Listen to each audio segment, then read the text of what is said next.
Hello, Durud, Shalom, Hola, and Namaste. We be live. Hi, guys. Hello, Hey, hello. Hello, hello, hello. Hello. Oh, I forgot to set up the goal. So guys, we just heard that we were supposed to talk about something else, but right before we went live, we just heard that there's alarms going up in the UAE right now. There's apparently they're being attacked by the Houthis. Is that right?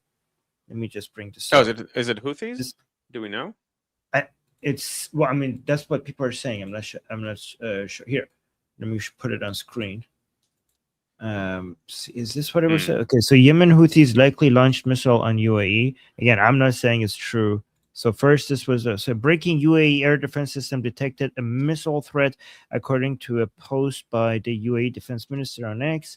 And then we got this picture. I don't know what I'm looking at. I think something is happening over there. And the caption says Yemen's Houthis likely launched missiles on UAE. Is this have we had this before? I don't remember. The Houthis attacking UAE? No, And the this seems Houthis like usually attack Saudi Arabia. Yeah. yeah, new thing.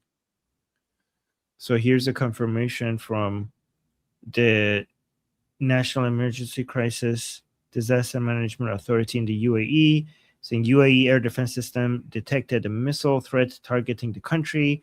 Please remain in a safe location and follow warnings and updates issued through official channels. This just happened, right? Minutes before we went live.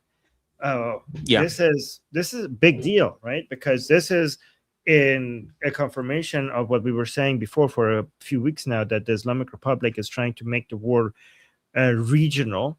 They are about to escalate because they are suffocating under the under United States blockade and Operation Economic Fury.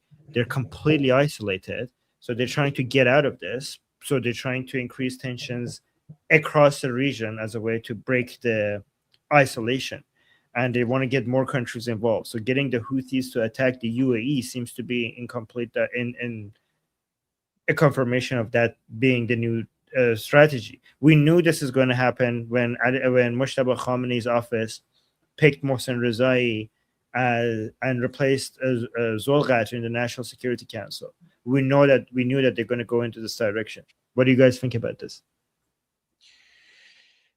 My initial thought is that I hope the UAE learned their lesson to not pay the Islamic Republic for silence, Right. but also like I hope everyone's okay there. I'm really, and again, they're my favorite Gulf country, so Persian Persian Gulf. Gulf country on south on the south of the Persian Gulf. Yes. Why are they, wait? But yeah, but this is their own. A lot of the drones and missiles that are coming to them were financed by the financial institutions that the UAE for years made available to the Islamic Republic. Like the funding for the drones and missiles that are hitting them was facilitated by the financial institutions designed by the UAE for the Islamic Republic to bypass the sanctions. So every single missile and drone that is coming to them, they themselves helped fund it. Yeah. Yeah. Like the scorpion and the frog. Oh yes, exactly, like the scorpion and the frog story, and they didn't learn the lesson up until recently. They gave is it recently they gave the Islamic Republic $3 billion, right? Is that the do we know that to be the number? They as because and we heard about the report because we saw a UAE plane go from the UAE to Tehran. So that flight was being tracked, and a lot of people were saying that okay, they're paying the Islamic Republic to stop attacking them because the UAE was the main target of the Islamic Republic. During the way more than they attacked Israel. And then right after that flight, with a lot of people suspecting that this is probably a payment to the Islamic Republic, so they stop. A lot of those suspicions end up becoming more credible because right after that, then the Islamic Republic stopped attacking the UAE completely, almost completely, and was focusing on Bahrain, Kuwait, and Jordan. So people were like, yep, okay, we were right. That was a payment. And And now the strategy of paying the Islamic Republic seems not to be working, because look at this. You got a few weeks of not being, you give them, I don't know, a few $billions, and you only got a few weeks of not being bombed. Like if anybody was thinking like, okay, maybe we could go back to, sending tourists, maybe traveling to UAE, investing in UAE, because this was a temporary thing and now it's gone, and now UAE is safe again. They're gonna see like, no, it's on and off and on and off, and we can never trust. And especially given that this was not the Islamic Republic, it was the Houthis, the confidence in investments and tourism in UAE is going to drop like a rock, because people are going to think like, okay, UAE will never be safe, because even if the Islamic Republic is not attacking them, the Houthis might, and we don't know. Like we don't know what the risks are, so they're going to discount the future cash flows of any potential investment in the UAE at a much higher rate, which is completely going to reduce the value of any types of commerce, trade, investments in the UAE. So this is a huge attack on everything that makes the UAE the UAE. I have a Right up question. until the regime falls. My question is, could this have anything to do with Scott Bessent freezing funds at the UAE? Yes. Telling them, hey, I will lock you down across the planet, UAE, if you keep moving money to the Houthis, to Iran, to the IRGC, to anyone, to Hestel Shabi, to Hezbollah, to any of these people, because you think I'm not noticing and I'm noticing. Could that be playing here? It's part of the general trend of the Islamic Republic getting more and more isolated because of Scotty B's methods, whatever he's doing, and the Islamic Republic just trying to lash out on everything and anybody, to be like, yeah, I'm not gonna just sit here and watch you guys. Like I heard like 2 slowly days kill me. ago that there was going to be a tightening down, like even hard of that, and now this. Yes. I don't know. So the tightening harder, I heard by Scott Bessent, is not going to be because I think people don't understand how bad the situation, the isolation is already. So basically, Scotty B is right now tightening some screws, right?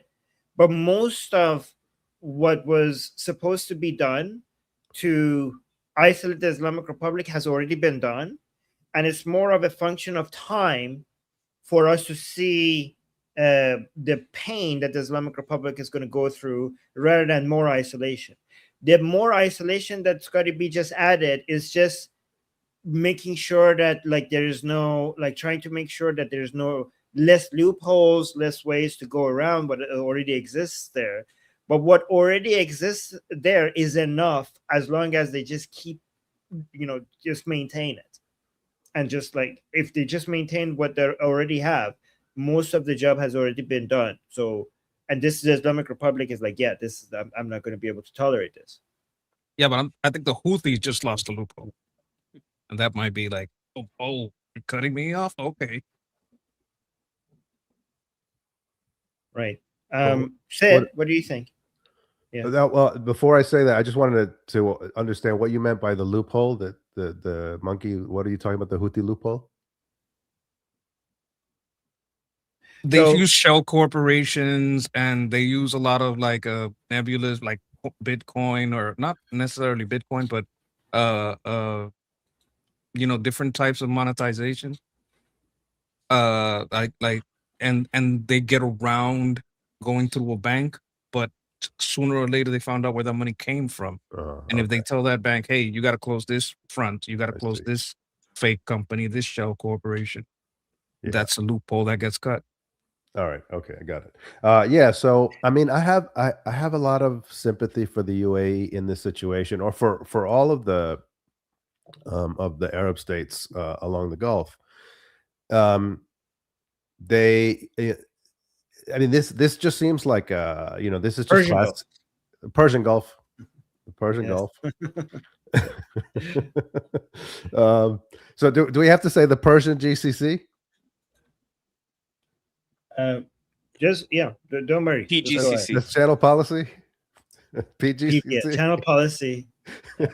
GCC is fine, but when you say but we have many Gulfs around the world, so when you say the Gulf, I like which one you're talking about, right? So, Okay, all right. This is YouTube, so we have to keep it PG. PG, right, PGCC. Yes, there you go. Yeah. Okay. Because I don't know, maybe you're talking about the Mexican Gulf. I don't know. So which one? What Mexican Gulf? There is no Mexican Gulf. I don't know. There you go. See? There you go. See? You guys. Yes. No. it's the Okay. Americans. All right. We'll talk about that Right. another time. No, that's true. The American Gulf. I respect that. Okay. So I have a lot of sympathy for them, because I mean this what the IR is doing right now is just classic mafia tactics, right? It's extortion, you know. So there's a nice country you got there, right? It'd be a shame if something happened to it, and this is the game that they've been playing for a long time. And so I think like basically what I'm saying is that, you know, it would be great if the UAE, I mean, if the UAE didn't cooperate with the IR economically or financially, right? But it's a small country in a dangerous neighborhood where there's like a mafioso regional power who is practicing extortion, threatening violence, and you know, I think the UAE has the leadership of the UAE has done a lot to signal its distancing from the IR ideologically, probably at some cost to them.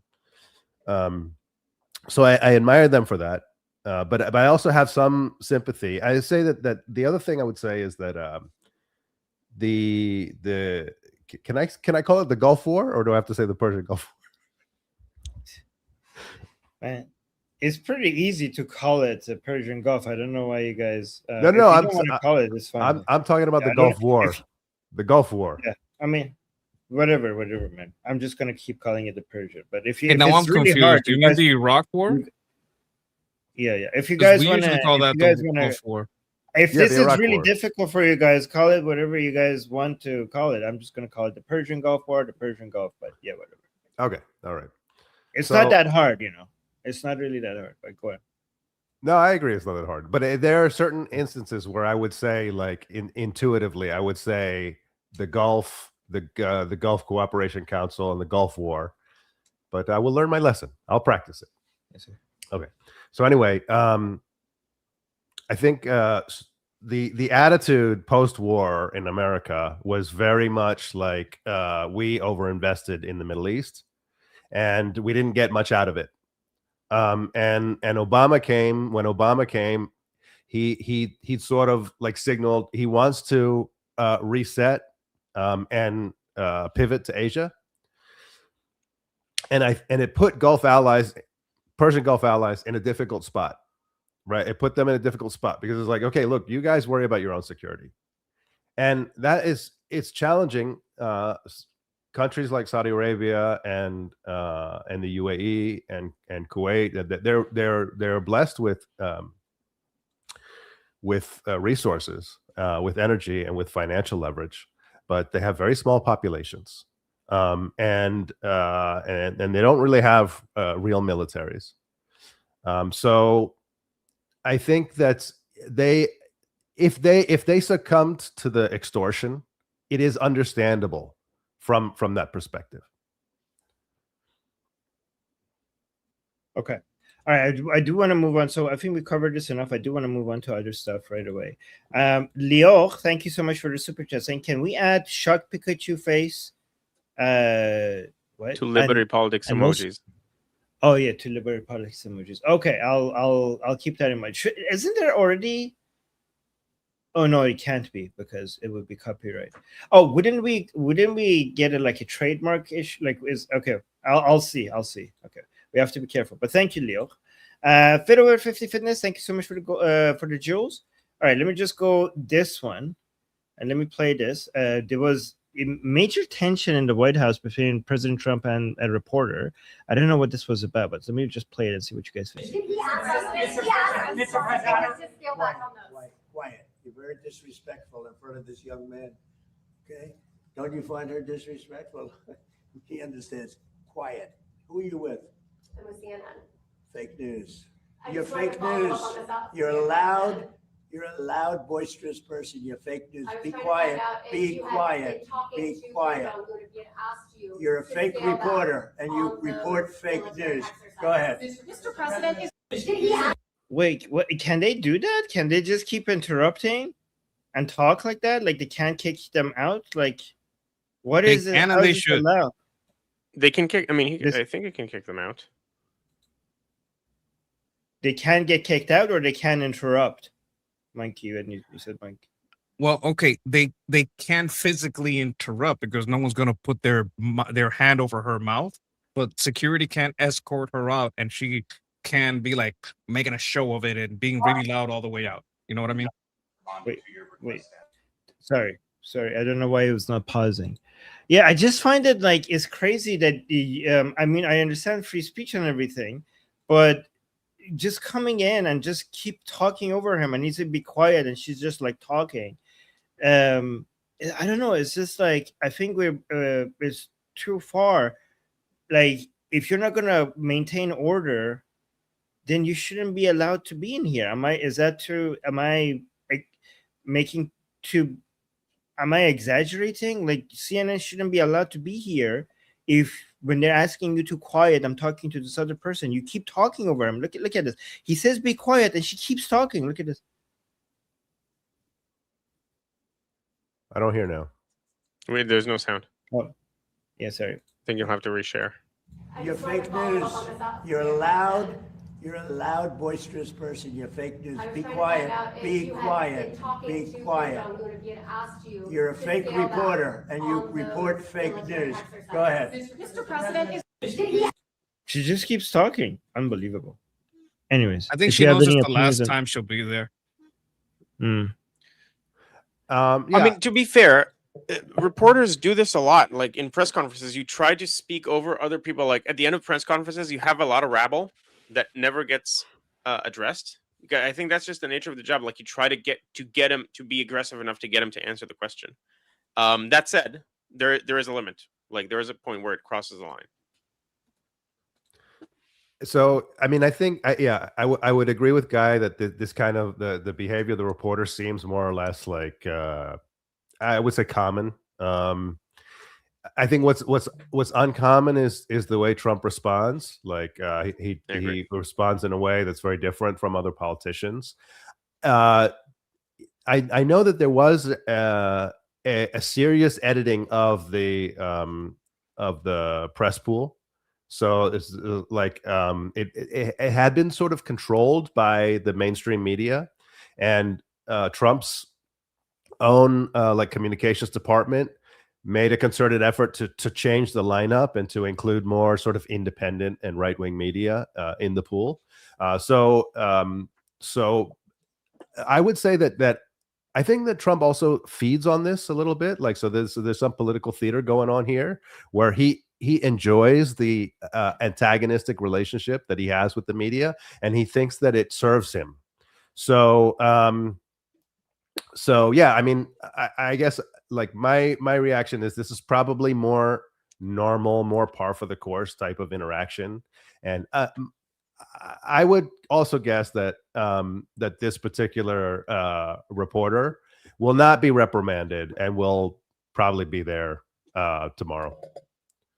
I agree. I want to steel man him a second because no one else was doing that at that point. Like when he's there, no one else is doing what she's doing. He has to tell her, please quiet. Hey, you know, like she is the single one. Like I think what's going on is some of them respect, hey, I wasn't chosen, I'm gonna shut up.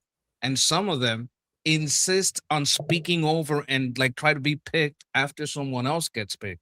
And that's what's going on, because it's one thing to say they all do this, but if you look at this particular instance, she's the only one that keeps going and keeps going and keeps going. So there is a marked difference from the everyday. Well, yeah, I mean, clearly he's calling her out. So it's just right in this particular case, like she got under his skin. No. She kept insisting and insisting, then he scolded her because she was the only one that kept talking. If you go back and you listen, she's the only voice that keeps going. He keeps going. She tells her to stop, and then she keeps going. So it's not about her getting under his skin. It's about her not following the rules. Yeah, but what I'm saying is that I think the rules are very loose. They're not really enforced. There's no like sort of law around it, and reporters are very aggressive, especially in press conferences like this. So, like what I heard from her was something that I would have heard in other press conferences. I'm not condoning it. This is sort of just a neutral, like this is not like a normative claim or anything, right? It's a I'm just descriptive saying statement. that. Yeah, I'm just saying that I've seen this kind of thing before. Let me. This is the biggest news that everybody's talking about, the whole South Korea thing, right?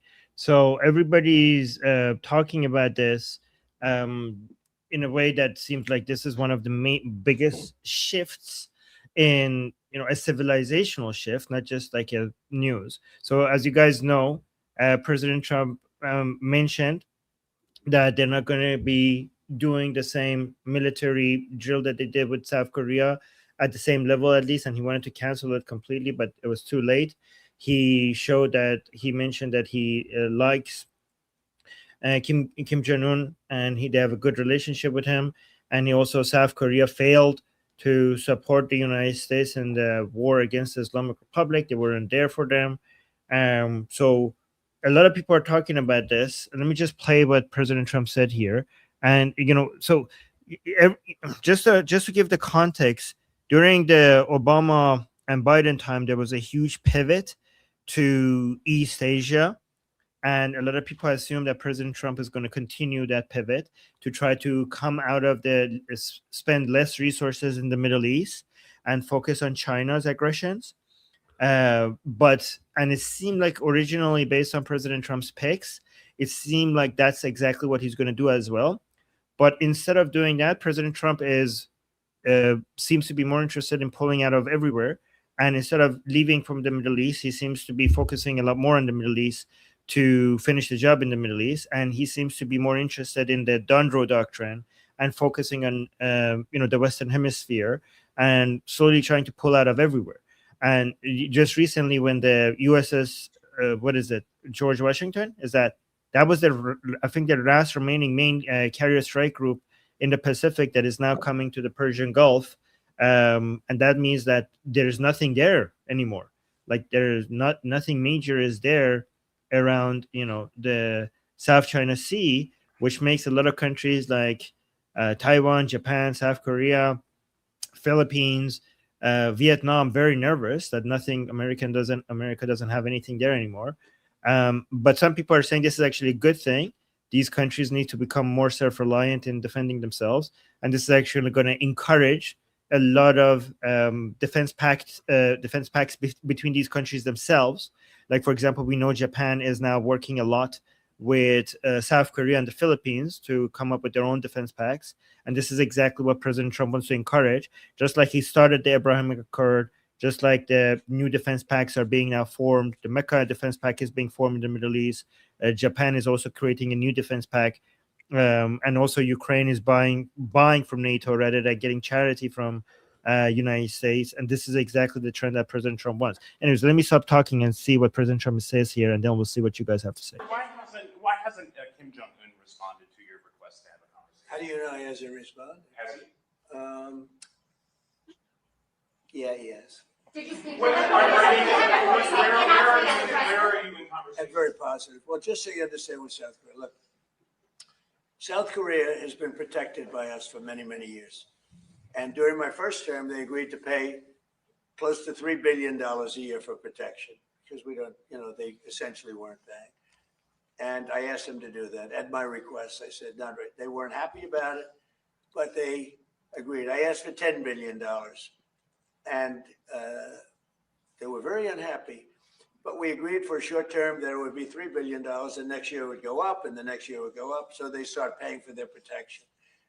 When the election was rigged, and I ended up watching for 4 years and then coming back, I watched Biden rescind that $3 billion a year for whatever reason.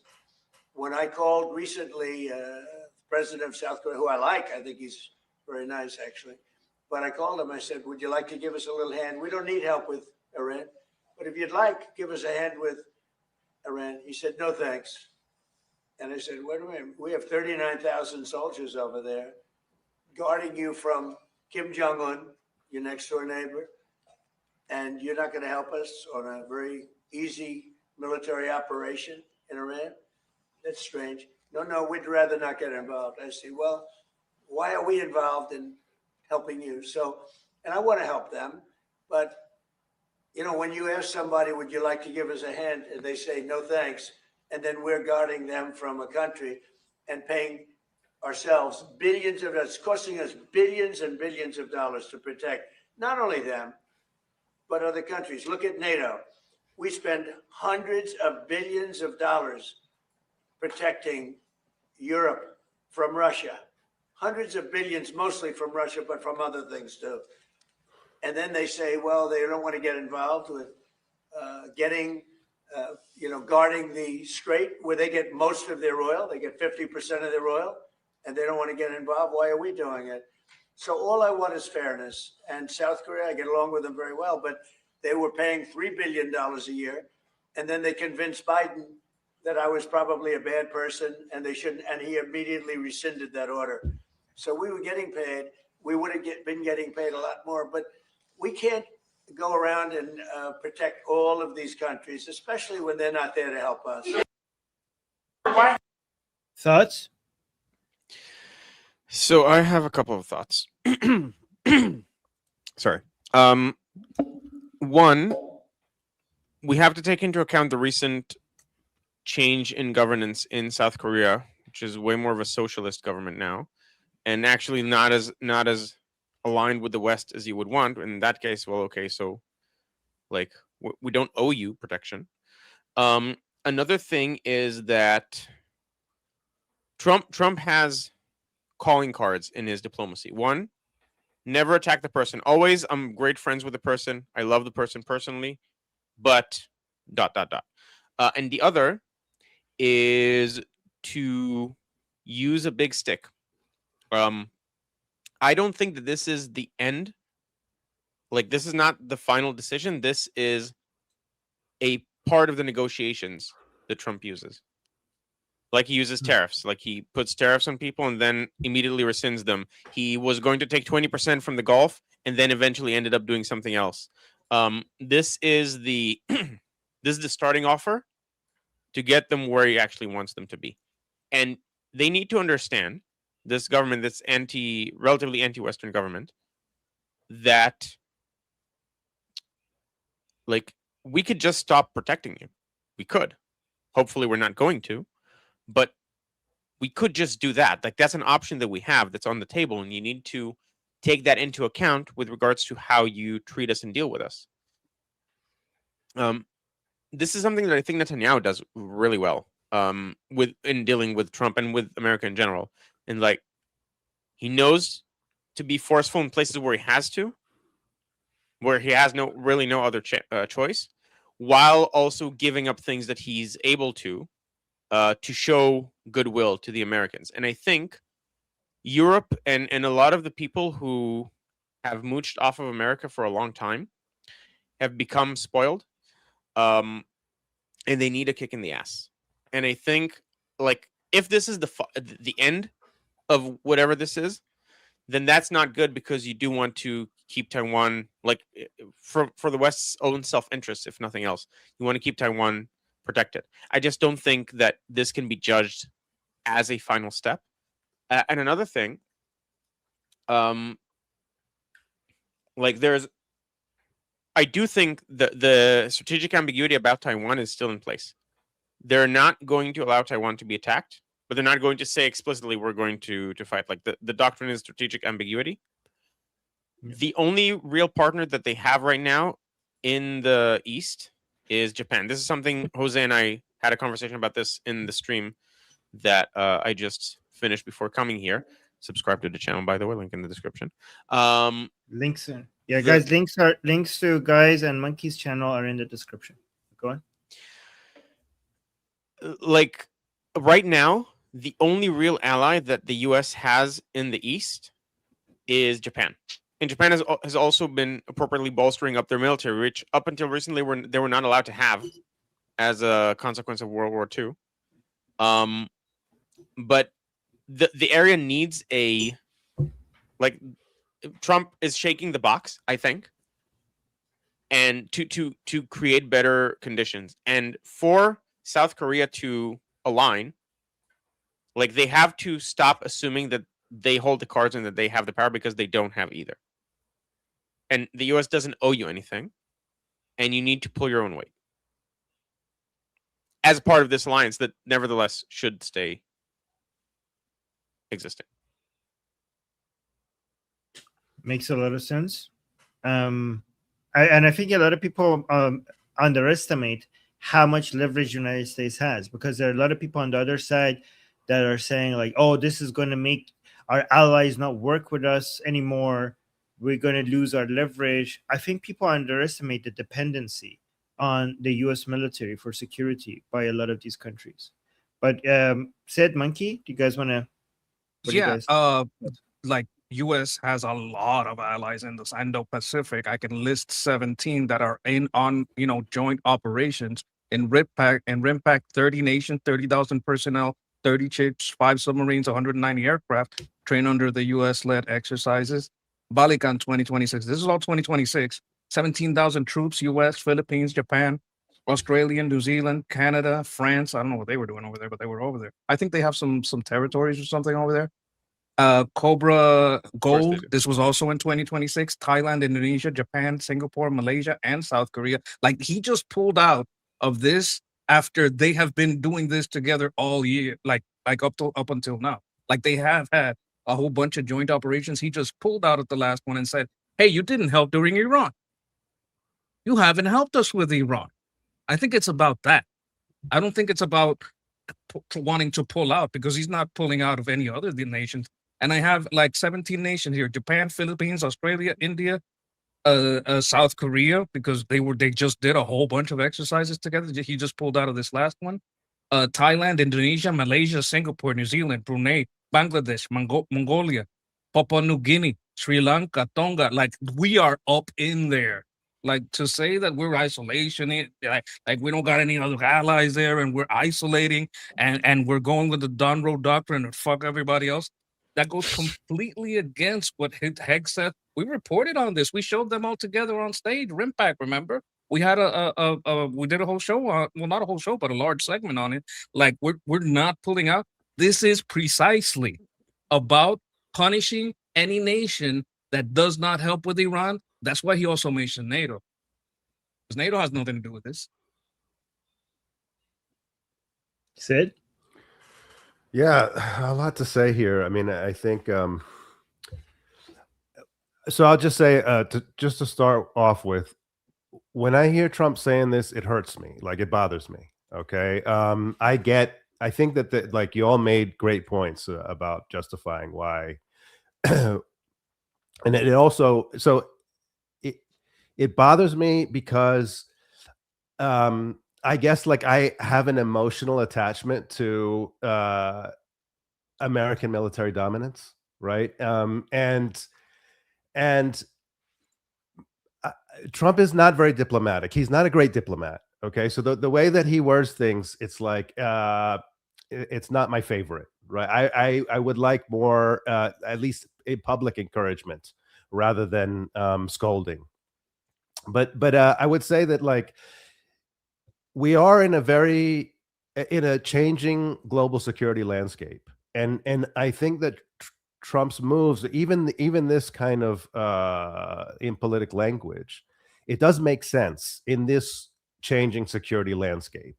We're in a situation where we are, we have deficit spending, we have a growing national debt. A good portion of that is spent on national defense and global security. And then on the other hand, we have countries that are benefiting from our security umbrella, countries like Western Europe and Korea is a great example of countries that are extremely prosperous. They're very prosperous countries, and they benefited quite a bit from the American security umbrella. And then they elect sort of anti-American leadership, right? And then you say, oh, why? Like, why should we be invested in their security? It's not that they can't afford it, right? It's not that they can't afford to do more. And I just want to put a pin right here and just talk about all the talk about Israel bleeding us dry and the amount that we're spending on Israel. I mean, it's just what we're spending on Israel is peanuts compared to what we are spending on Korean security or on NATO, right? Or even on Turkey. I mean, it's just peanuts. Okay, so that is it's a bullshit argument. Anytime you hear that, your antenna should go off, right? Your antenna should go off because it's nonsense. Okay, so I mean, the other thing is that, like, actually, it's not just that. I mean, in the case of Europe, it's a little different. In the case of Korea, they are actually quite militarily capable. So I think it's a top 5 ranked conventional military. They have a lot of troops. Yeah, right. Leo asked about that earlier. So yes, so it's a quite competent, well-armed, well-funded military with a lot of troops, and of course you can understand why. I think one of the challenges for Korea is for South Korea, that is that not only do they have not only they have been part of the Western Bloc, so that there's a natural tension between them and China and North Korea, but they also have a tension with Japan, right, who is ostensibly a Western ally, but because of their own complicated history, the Koreans and the Japanese have a kind of a distrust of each other, right? So if you start to look at it on the map, you see that, like, Korea, it does feel very threatened from all corners, and that's the reason why they've done a lot of military buildup. But so anyway, so that they are carrying their weight in many respects. Like, they're really investing heavily in their own security, which is good. But I do resent the anti-American sentiment coming out of countries that have benefited greatly from our security, our protection. So let me actually say something, because Bobosm gave us a super chat saying ungrateful South Koreans. I don't know about the government, maybe the government, I don't know. But the South Korean people are very pro-America. And recent polls suggest that they recognize how much their friendship with the United States is essential for their security. So I don't know if there is much anti-Americanism in South Korea among the people. I don't know about the government, though. But maybe Bobasm is referring to the government. Yeah, I think so. I mean, I don't know what the polling is. I mean, what I've heard, and this is something that we ought to look into. I mean, I think it's a very interesting kind of part of the world that's heating up. So it's worth investigating further. But the government is a kind of like socialist, and has been signaling more friendliness to China and so on. So somebody's saying South Koreans are not pro-America. Go there and talk to the locals. I don't. I'd rather look at polls. Last time, maybe the polls were incorrect. Going there and talking to people is a very ineffective and flawed way of collecting data. If you don't trust the polls, you can tell me, like, maybe I looked at the wrong polls, but this is your method of collecting data is one of the most flawed ways of collecting information. But go on. Yeah, but I think that the point that you're making, Armin, that we have to distinguish between governments and people is an important one. And so sometimes we'll just say things like Korea or Japan, and these are very complicated places with a lot of people with a lot of different opinions. Like, I just because I spent 30 years living in New York City, and I saw Zoran Mamdani get elected, and I know that Mamdani doesn't represent all of New York, and in fact, I think that his sort of victory really oversells the degree to which he represents the city. Like, he's somebody that triggers me, and I kind of hate looking at him, hate hearing from him.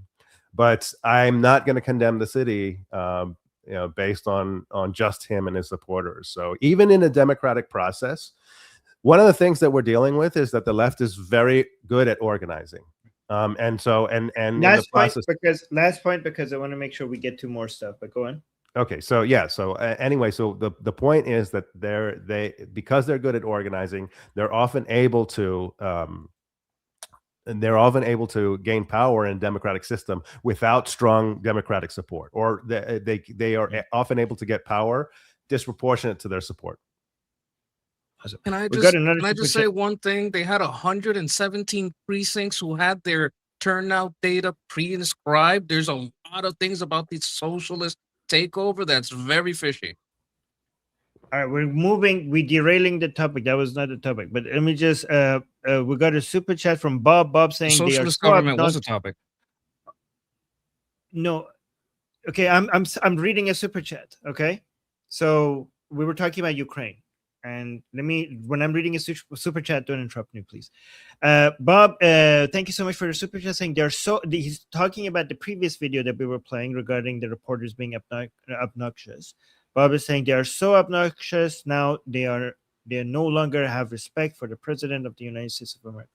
I mean, they don't. I don't think it's required to have respect, but it's America.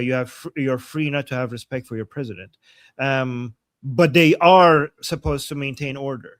Like, you are a guest in this house, follow the rules or get the hell out of here, right? That is a requirement.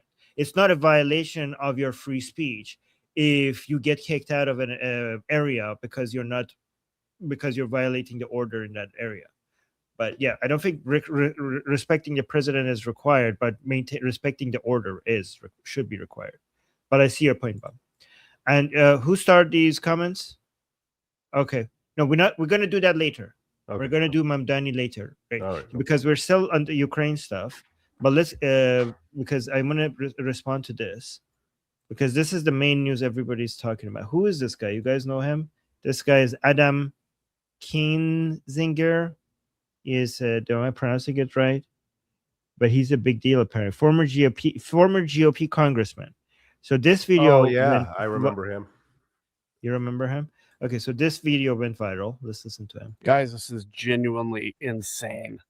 So Trump just announced, out of nowhere seemingly, that we are suspending exercises with South Korea because of his, quote, really good relationship with Kim Jong-un.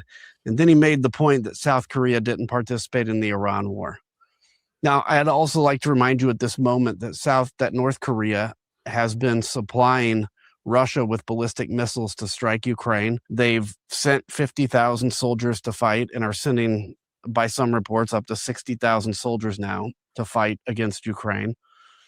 They have nuclear weapons. They continue to threaten South Korea. And now Donald Trump claims he has a really good relationship. And really, he's throwing a hissy fit because they didn't participate in this stupid war in Iran that's drained us of our resources. This is idiocy. This is generational damage to America's reputation. If you don't want nukes in the world, then you don't do this. Because South Korea, Japan now, and our allies in Asia will be trying to get nukes because they no longer believe that the U.S.'s word is worth anything. And I don't blame them, honestly. This is absolutely bananas. And where are the Republicans? You know what? A couple will speak out, the ones that aren't running again, but they'll say Donald Trump is getting bad advice from somebody. But let's just think about this. If this was Obama or this was Biden that made this announcement, what would the Republicans, what would Fox News be doing? It would be going rightly apoplectic and bananas. When will people speak out? The harm that is being done is going to cost your kids and my kids everything, because they're going to have to go fight these wars because we allowed a bozo psychopath to be president of the United States without Congress or anybody pushing back. If you think this is bad, just wait till whatever cockamamie plan he comes up with next. Guys, Yeah, so I mean, the simple comeback is encouraging more countries to spend more of their GDP and their military is not going to cause more wars. It's going to cause less wars. What would you guys think? I think that if the alternative is the U.S. has to keep paying countries to not have nukes, like bribing countries to not have nukes, that's not sustainable. But now I do have some sympathy to some of what he's saying. Like this approach is very undiplomatic, and I agree that Trump is not a diplomatic person. He's not a diplomatic president. That's not his goal at the moment. This reminds me, so in Jewish tradition, like there's a distinction between, you need the person who does the wrecking before you have the person who does the rebuilding. So you have King David. The reason he didn't build the temple is because his job was to do the fighting and the wrecking. But because he did that, King Solomon was then able to construct the temple. So Trump's role is to break a bunch of stuff and do it as undiplomatically as possible, because I think it's necessary for U.S. deterrence. U.S. deterrence is not just against U.S.'s enemies; it's also against U.S.'s allies, in the sense that don't take us for granted. I think it's important that countries stop taking U.S. for granted and U.S.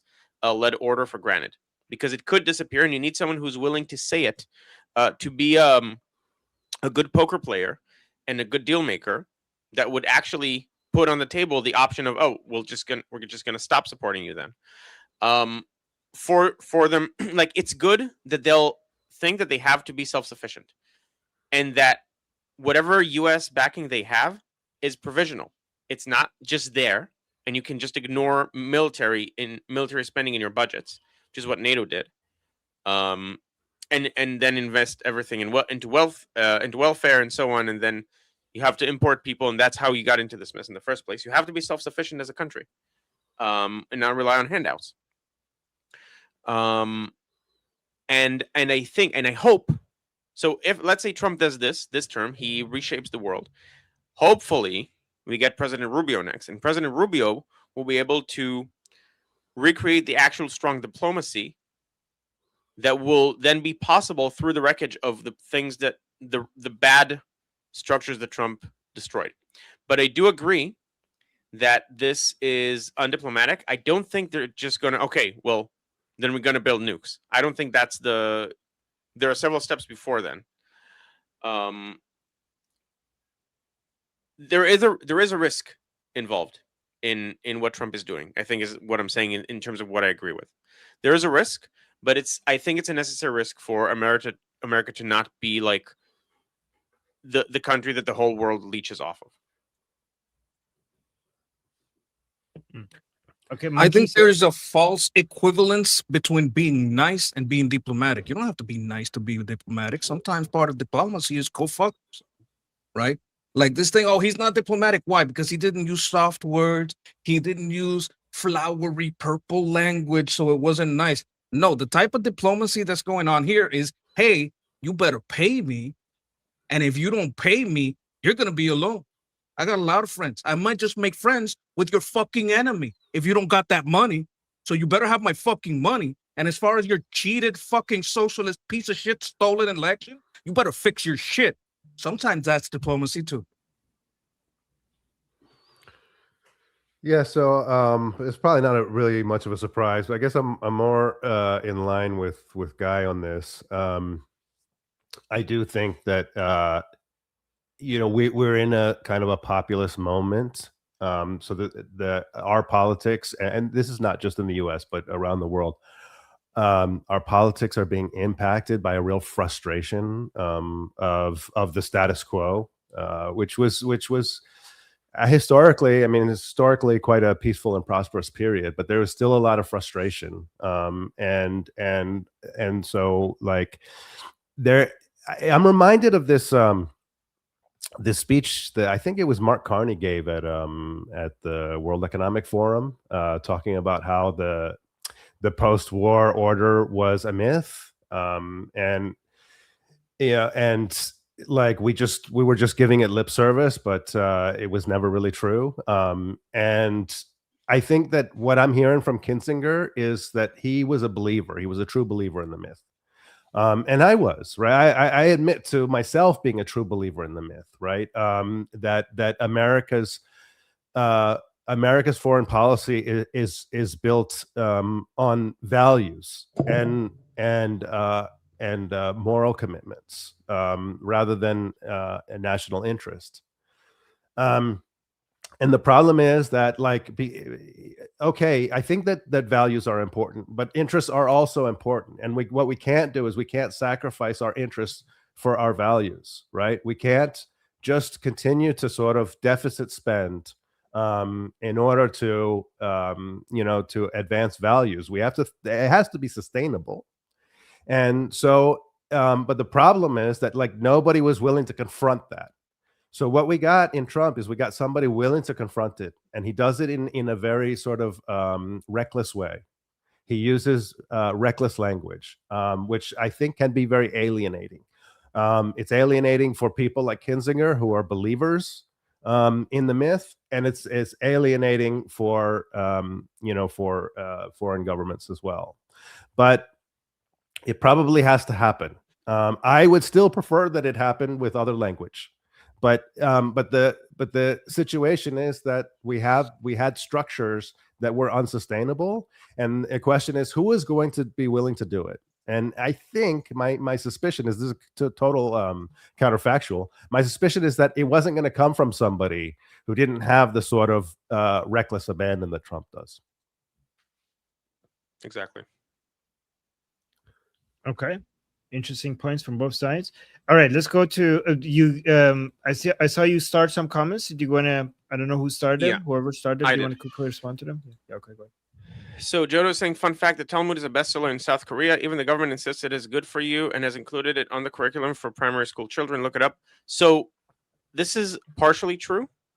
They have stuff that's, I think, based on the Talmud. Like, it's not literally just the Talmud, because partially the Talmud is like enormous. It's like several, like dozens of volumes. But the short answers each. Short answers each. Okay. The underlying point is true. They do learn. They do value Jewish wisdom, and they do have things that are derived from the Talmud. And yet they don't think we're all PDF files. Look at that. Look, interesting how actually, if you actually look at stuff from the Talmud, it's not actually leading there. And very quickly, sorry guy, Bobo is saying, sorry guy, but Rubio supports Vance. This is more than a year old at this point, and that was at the point where Vance was the heir apparent. And it was like very uncontested. Since then, there has been a groundswell of Rubio support, and if this was true and it's already a done deal, then Trump would not constantly be talking to donors asking whom do they prefer, Rubio or Vance. So it's true, but it's outdated. Two other comments started. That's from earlier. That's about Mamdani. I mean, That's it's okay. Between topics, we could quickly. Monkey, you want to quickly respond to these? These are your you start these comments quickly, or no? Okay, I think I did. I didn't start that, but we can skip it. Okay, let's skip them. All right, so look at this craziness here. Let me actually read the caption. Saying holy shit. I don't know how to pronounce that name. Kenisha Daly, a special ed teacher at the school in California, posted a video saying she's starting a black militia to rob some white people. She also has other videos saying it's powerful to fight against ICE and supports the revolution. Kenisha is now under police investigation and is banned from school grounds. This person was in charge of teaching children. I don't know how prevalent this type of views are. I just wanted to see in America. Is this just anecdotal, or is this a growing thing in the United States? Let me just play it. Starting today, I'm starting a black. Let me actually go back here. Starting today, I'm starting a black militia. So if you're black, if you want to shoot some guns, come find me. We're going to rob some white people. And I see that people are fighting back against ICE. And I believe that is powerful. I know that people want a revolution. They want things to change. And I support that. So if you're calling for a revolution, I support that. But just look at history and know what could be at stake. So this person was stupid enough to record it and put it online. So I'm wondering, for every person that is that dumb, how many people are thinking this, but are at least smart enough not to post it online? Is this a growing problem in the United States, or is it being exaggerated? I don't know if we have time for it. I would suggest a poll and we just look at it later. Most of the people that have kids here that have to send their kids to school know that this is the norm. It's harder to find a teacher that doesn't believe this. The teachers are infected and infested with these commies. And even at the college level where I'm dealing with them, they're not this overt, especially here where I live, but this is everywhere. And if you ask around, like if you do polls, if you like to ask AI, it's gonna tell you the same thing. Well, doesn't that mean like the future of America is like, are we like, some people think outside of America that America is falling? If this is growing and this is how the children are being indoctrinated, the security of the security guarantor of the whole world is falling to the most garbage ideas in the world. Doesn't that mean, like, aren't you, is that exaggerated? Are you pessimistic about the future of America? Like, if these people, if this trend continues, are we going to see the fall of democracy in the United States and eventually the rest of the world if this keeps growing? Like, I'm just considering the worst case scenario. Yes. Okay. Yes, absolutely. If they don't start arresting these people, if they don't start urging these people, if the rights keeps being a bunch of fucking pussies, instead of banning this shit, we will all wind up in a fucking gulag because these pussy Republicans aren't putting these people in jail. These pussy fucking district attorneys aren't putting these people in jail because this is New York. But I assure you, you will find like things like this in Texas. You will find things like this in Florida. Because the district attorneys, the prosecutors are not putting these people in jail. The school districts are not firing these people, and everything to do with both academia and all you academics that are exceptional in here, try to not take it personal like you always fucking do. Academia and education is infected with these fucking commies, and they don't have kids, they have your kids. Guy, Sid, thoughts? Yeah. I mean, I'm not in America, so I can say what I see online, but okay. I mean, you don't have to be America to have an opinion about this, but okay. No, I'm saying you asked how prevalent this is. Like, I would not know. I see a lot of it online, but that's not actually data. But I don't know how that's relevant because people who are in America don't know how prevalent this is. I rely more on data rather than your lived experience, your environment. Like, we could look up this information, can't we? You don't have to live in America to know this. I don't think they run polls of like, do you indoctrinate young people for communism? And then they say yes. Yep. That's not what I meant. Okay, that's a straw man. I'm just saying, like, no, it's I mean, I know it's a joke. Yeah, so okay, that's a misrepresentation. I'm saying there are polls that shows whether people are radical or not. So how radical people yeah are. But Sid was going to say something. Go on, Sid. Yeah, so there's a few things to pull apart here. One is that what Muggy was talking about is that the education, the American education system, education as a discipline, I think has been infiltrated to quite a dangerous degree. So I think in a lot of sort of education programs, education grad school programs, the default is a sort of revolutionary Marxist lens, and I think a lot of then teachers are encouraged to take their revolutionary Marxism to the classroom, even to elementary schools. So that's one thing. It's really troubling. And it's at risk of repeating myself again. Like this is a decades long process, right? The long march through the institutions. So the left had got a foothold in the academy, and they've been able to sort of infiltrate more and more departments and create a sort of like ideological test for participation.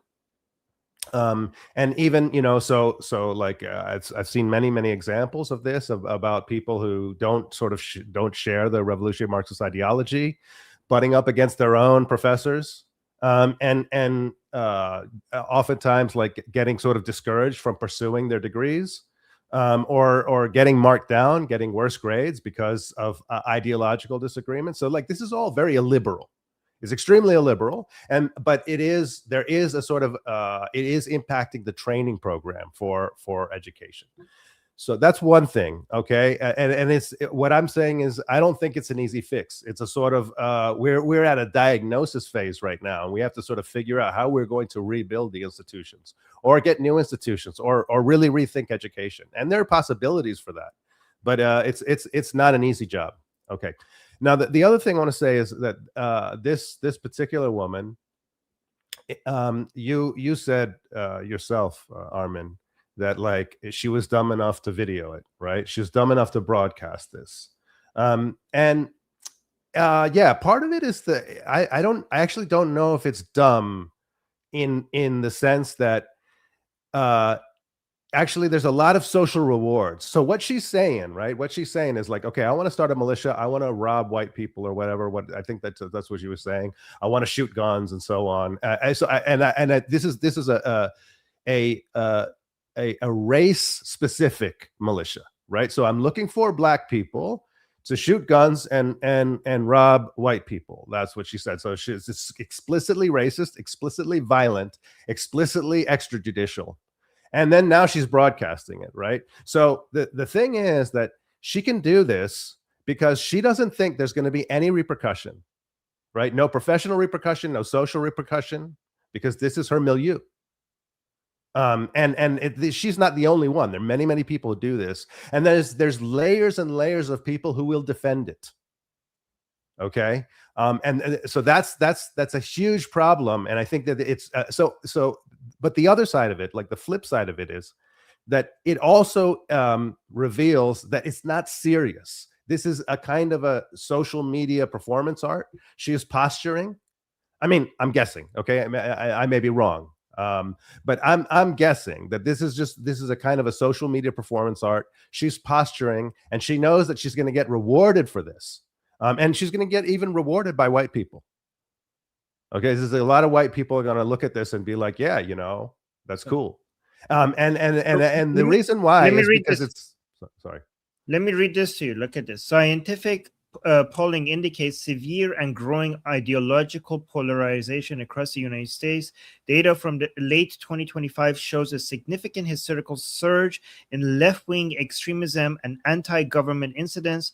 Left-wing violent plots mathematically surpassed far-right incidents in the early months of 2025. Meanwhile, the political right saw a massive shift among young men following the 2024 elections. Overall, both sides exhibit record high mutual hatred and effective polarization in daily social interactions. So that's what. Can I talk about like the students themselves? Because right now I'm seeing just the numbers. Districts defending DEI in K through 12, like diversity, equity, inclusion, like, oppression, like white people are oppressive and all this. 14 million students, 14.6 million. That's 14,600,000. Districts documented policies allowing and encourage concealment of transgender, like letting students change how they dress to women, maybe taking hormones and not telling the parents. That's 12,380,000. Districts documented using retroactive justice disciplinary practices, punishing white kids because of slavery. That's retroactive justice disciplinary practice. That's 19 million students at 100,000, 19,100,000 students. This is all over America. We're talking K through 12. So Okay. I have one anecdote that I wanted to share because it's fresh in my mind right now. But I remember listening to an interview with a former teacher, who wrote an essay about the sort of ideological capture of his school and education in general. and ultimately was sort of like forced out of his teaching position, which he loved. So at one point he was asked, like, in this interview, he was asked, like, so, like, do people believe this? Like, are students absorbing this ideological indoctrination? And he said that he had actually asked his students, because many of his students were really not on board the indoctrination. And so again, this is super, this is secondhand information, third-hand information, and totally unscientific. But he reported that he thinks that, well, when he asked his students, they said that 80% of the boys and 50% of the girls are totally dismissing this indoctrination. Okay, so, and then that is horrible. Only 80% and only 50%. Well, that is horrible numbers. No, no, but I think there's something important here. I mean, yes, I would love it to be much, much higher. Okay, so I'm not disputing that, but there's something important here. So I think as schools become indoctrination factories, they also become extremely boring.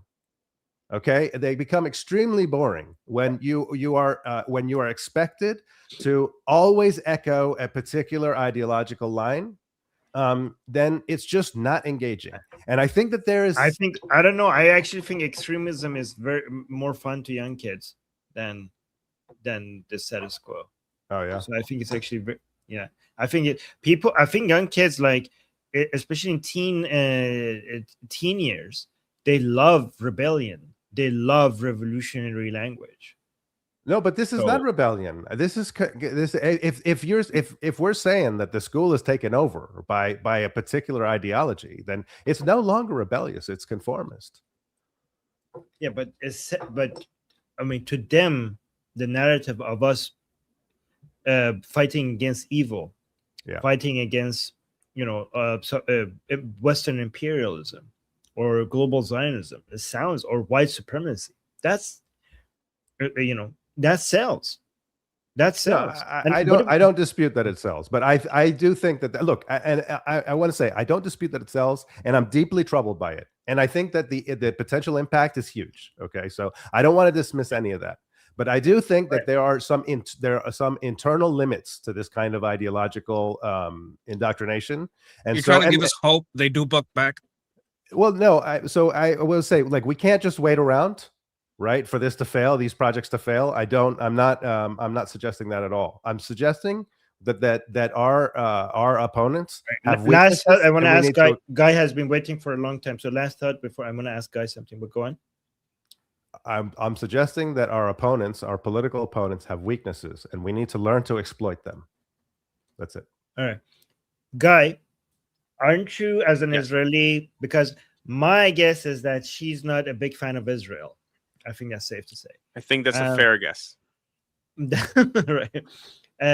Are Israelis nervous looking at United States and thinking United States is turning, like, this is the future of United States, and they're not gonna, and they're vulnerable in the Middle East with all their enemies surrounding them, if this is the future of United States? Is that something that people in Israel think about?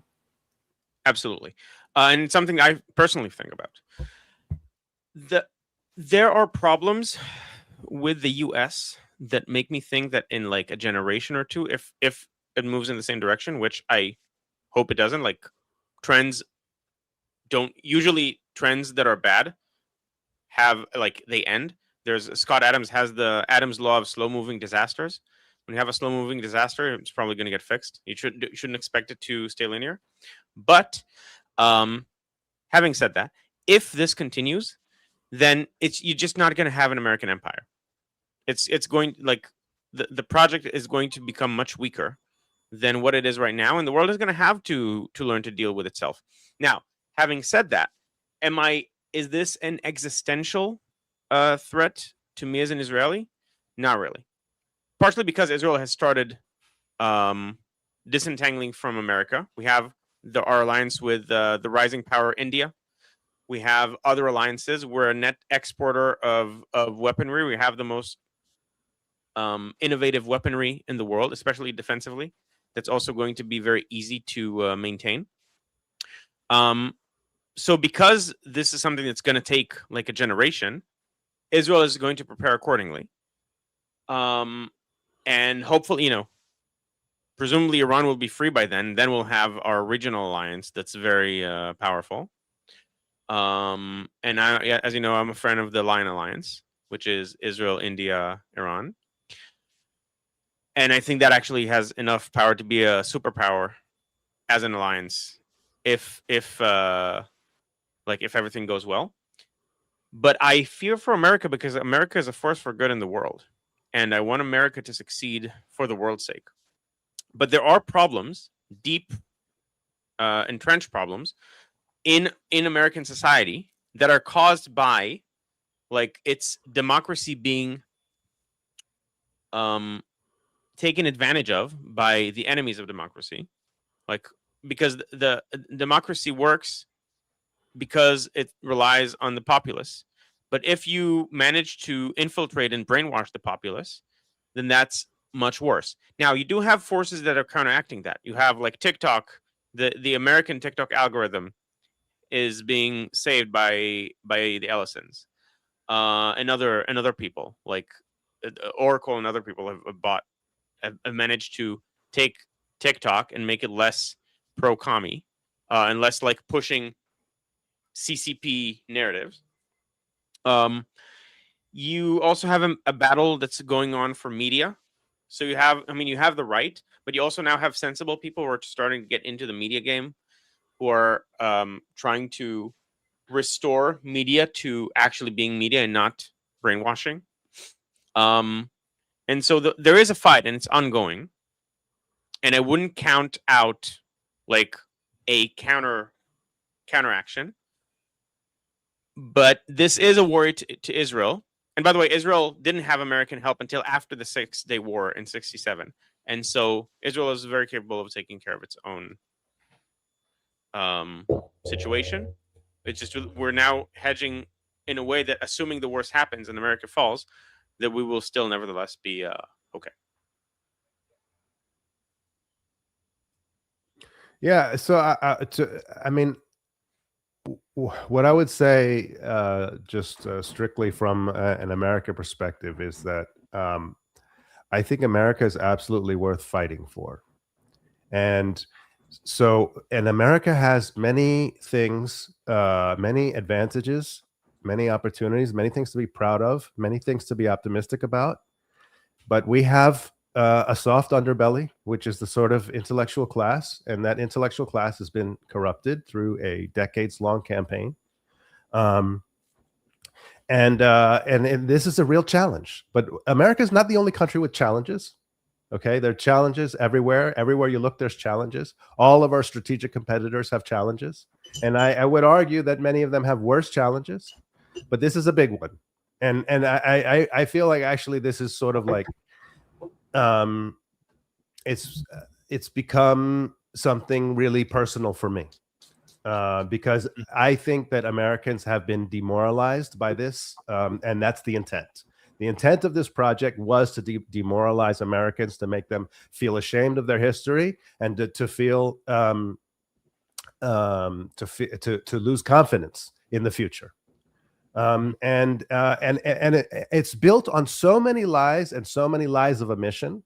We have to break that down, and we have to convince Americans to buy into the project again, because it's a project worth buying into. So I'll stop there, because I'll stop there. All right, thank you. And we got a super chat from Nechama, and it's about, oh, there you go, I got it. It's about the monkey. So, Monkey, do you want to read this? Yes, Monkey. Thank you, Nakama. Monkey's 100% correct. America is barreling down the wrong path. People don't start getting fired, prosecuted, and cut all foreign if people don't start getting fired, prosecuting, and cut all foreign funding, just on that, CARE is the organization that funded that New Jersey kids blame 9/11 on America, like it's their own fault that happened. In New York City, there's Middle East Teachers Alliance. liberated ethnic studies organizations. These are the people paying those school districts to indoctrinate the kids. There's the Arab Resources and Organization Center. This isn't just organic. These teachers are getting paid. Okay. And thank you, Nahama. And then we got another. Yeah, guys, we'll read all the super chats. So thank you for the super chats. You start a comment. Who started a comment by Jose? I did. I thought it would be like it's a relevant piece of data. In Spain, almost 98% of males under 35 have gone from the left to the right, and the same age bracket in women is at 60-ish%. So Sid's numbers make sense to me. Thanks, A Jose. little bit of hope. Yeah, I'm actually very optimistic about the future of America because I think that the fundamentals are good, and we get swings like this all the time in the United States, and makes people think like everything is going to crap.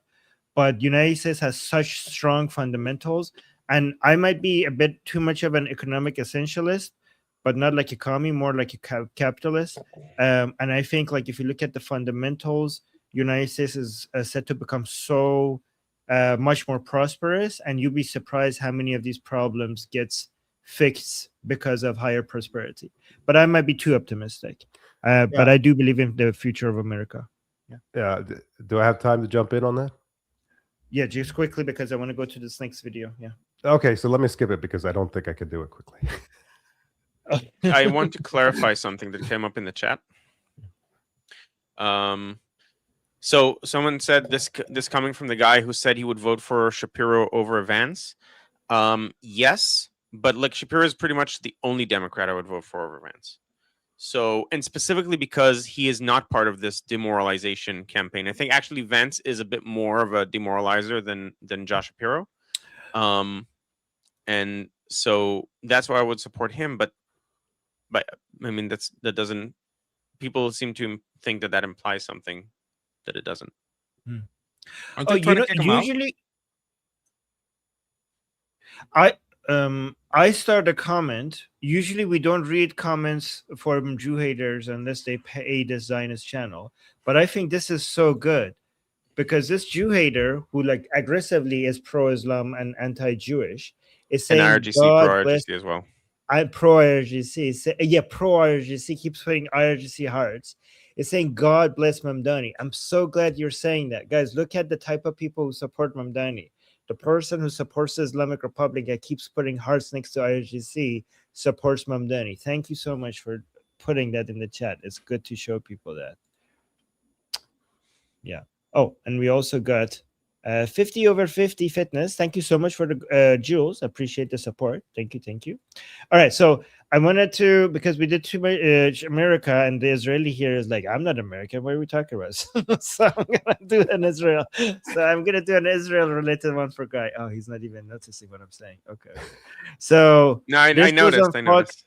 Just no selling it. This was on. I was okay. So this was on Fox News, and it's about Israel. I don't know who this guy is. He's running for Congress. Is he right leaning? Oh, Democrat for Congress. So look at, and this got 18,000 likes, almost 500,000 views. So we wanted to like. It's interesting that this is recent and got a lot of attention. So I just wanted to see. Oh, this is in Florida. Okay, let's see what he's saying. Israel is committing a genocide in That's Gaza. incorrect. That is factually incorrect. It has That's been regarded propaganda. by the United Nations and Amnesty International and even Israeli human rights organizations, including B'Tselem. There's The a number definition of genocide in the UN, the UN has said this, does not apply to what many people might think as a disproportionate wartime action. That's what that is in many people's minds. Genocide is a very specific thing, actually genocide being committed against Jewish people, not by Israel. And that's just a fact. I mean, the United Nations recently in Geneva found that the IDF had deliberately targeted women and children. There's been famine conditions imposed over the Gaza Strip by the blockading of aid entering the Strip. There's been indiscriminate bombing of hospitals, of mosques, of churches. Again, I'm going to have to stop you as that is factually not correct. But I hear you talking about something very important to a lot of people, and certainly who think that way. But as a congressman, and I'm being told we have to wrap. But as a congressman for District 25, I'm hoping your viewers will be able to hear you flesh that out a little more, as well as the Medicare for All and universal education. And we'll see you on the other side of Tuesday. Thank you so much for coming in. Thanks so much for having me, Glenna. So obviously the part that said like we ran out of time, a lot of people are pointing to that, like, oh yeah, see, you couldn't handle it, that's why you ran out of time. You silenced him. He was basically dropping truth bombs and you couldn't handle it. Guy, how would you respond to this? Before I think this is the best response. He reads the headlines. Yes.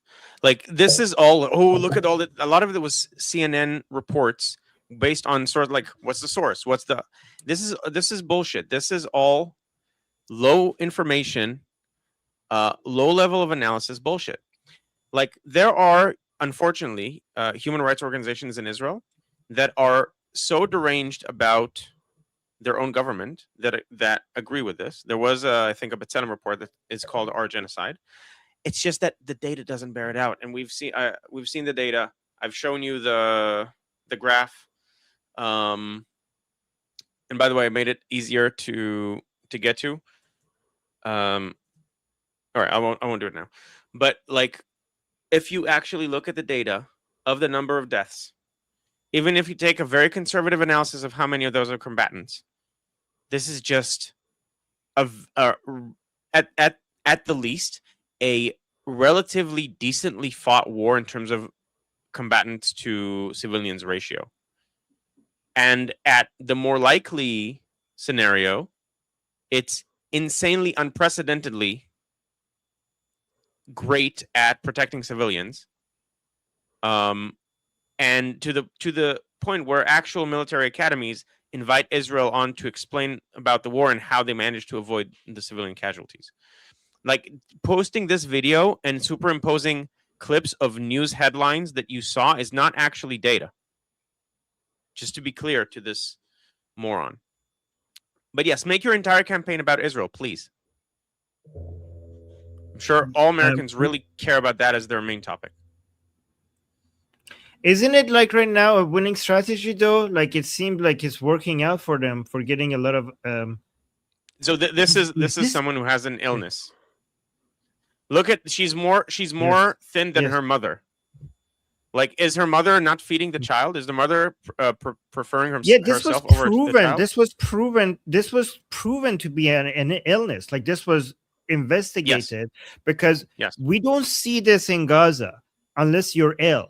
We do see this in Yemen and in Sudan, and we don't see these people talk about it, right? Like we do see a lot of this in Yemen and in Sudan, and we don't see any outrage regarding that. We don't see this in Gaza unless somebody is ill. And you're right, like the mom is not like that. Is she not feeding her child? This is a sickness. She's not, it's not because of famine-like situation. Look, I only disagree on one point. I don't think he just reads the headlines. I think he knows he's lying, but he's a politician. So he doesn't want to defend his Medicare for all. He doesn't want to defend his hike on taxes. So what is he going to do?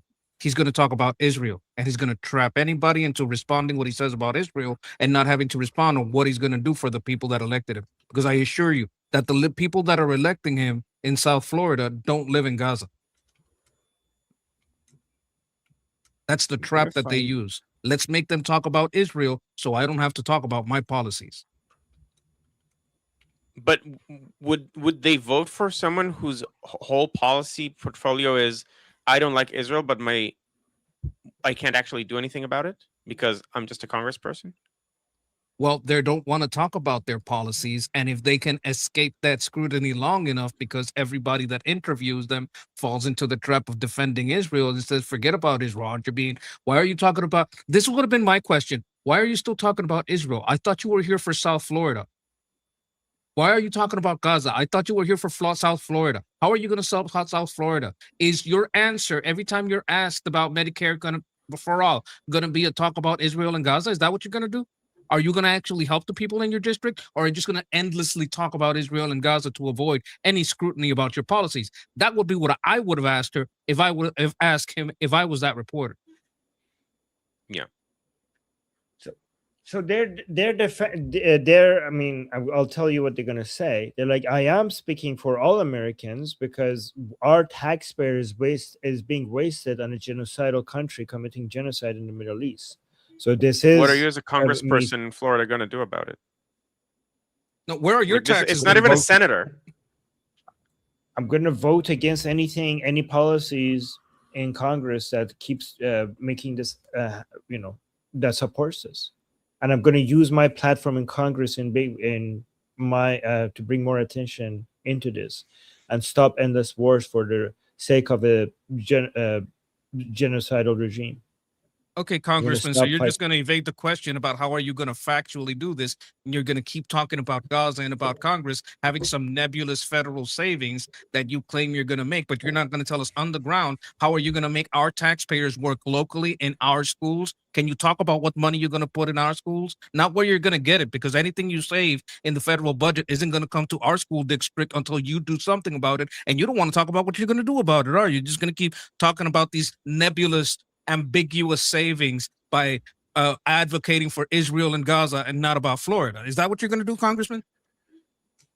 Like Yeah, the opponent of this as guy a is probably going to focus on local things. That's the issue. That's the comparison. Not the lefties. No, I The mean, lefties always hate on Israel. I hate them. I mean, I'm gonna be able to mobilize a lot of young people who are tired about their tax money getting wasted on endless wars in the Middle East, and they're gonna come, and me talking about this is gonna come bring them out to vote more than the other guy talking about local stuff. That's what he's gonna say. Yeah, voting isn't money. We need money to fund these projects, not voting. Mobilization is just people movement. Like movement doesn't create money. Yeah. So I'd be a better interviewer. I'm sure. I have no doubt. um, I think that this is a politics of shame and redemption. I think that this is appealing to people who think that the government is fundamentally broken, not just sort of dysfunctional with regards to services and accomplishments, but also morally broken. And so there is a demand. And the question is, like, what degree is there a demand for this? We don't know. I mean, this is what we have to test with in the election. Like, is this a really galvanizing issue? Does this bring people to the ballot box? Because the people that are most animated about this tend not to vote to the same degree as the people who are voting on the kind of issues that Monkey is talking about, right? But there is this like huge sort of social media demand and social media reward for this kind of signaling. Now, I think that Armin, when you said like, isn't this a victory? That like, even though the issue is this: it doesn't matter if it's a genocide or not. What matters is that the label has been successfully applied, right? And it's been done through so much repetition that there are a lot of people who just assume, well, where there's smoke, there's fire, right? That people are talking about this conflict so much, right? And yet, the killing goes on. So, and then it forces people like Guy into the defensive position. Now, let me show you the facts. Let me show you the evidence. But that is sort of like beyond that's not even the issue, right? It has nothing to do. It's just it was the race to the label. Now the label is there, right? Now, okay, now Gaza is a genocide. The label has been successfully applied, and there is an infrastructure that allowed them to win the race to the label, and that infrastructure is our real enemy, and we have to figure out how to dismantle it. And it's not going to happen overnight. But what I will say on the genocide claim, the issue is that this genocide claim itself has its own weakness. Okay, even though it's successfully applied, there is a weakness there. And the weakness is, okay, let's say, here's my question. My question is this. Okay, let's say for the sake of argument that Gaza was a genocide. In Yemen, over the last 15 years, we've seen a situation where just the number of people who starved to death okay, exceeds the number of people who died in Gaza. And the total death toll is higher than all of Israel's wars put together. But it's not a genocide, correct? Right? So if it is a genocide, then we should be more alarmed about Yemen than Gaza even, right? If it is a genocide, but it's not a genocide. So what I want to know is the combatants who are involved in the Yemen conflict, what policies did they institute to avoid a genocide? And I want to know also in Syria, okay, where we had similar situation, a death toll that exceeds all of Israel's wars put together, including Gaza and Lebanon, right, and Iran, including all of that put together. In Syria, the last 15 years, so only in this century, what policies did Assad, ISIS, Hezbollah, Turkey, what policies did they put in place to avoid a genocide? I want to know, because they did. They avoided a genocide despite the massive discrepancy in death in body count. Same with Sudan. Same with Congo. I want to know. Okay, in Russia, 1 million dead in the last 3 years, right? I want to know, what policies did they put in place to avoid a genocide?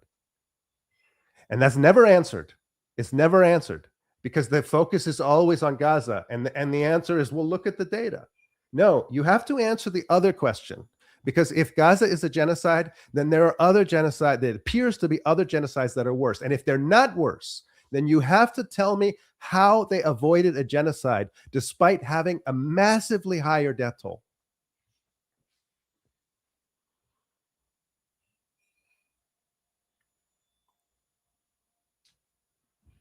By the way, I looked this up. Yep, got it. I looked this up, and here. Okay, so the story behind this viral image of a child in Gaza. Apparently, yep. Look at this. British journalist. Many fact check this misleading.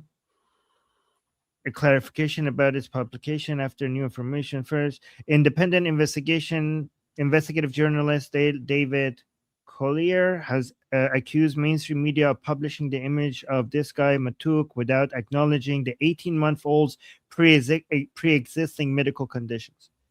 So yeah, this was not about famine. So fact checks confirmed that many severely emaciated. Is that how you pronounce emaciated. Emaciated. Emaciated. Yeah, what does that mean?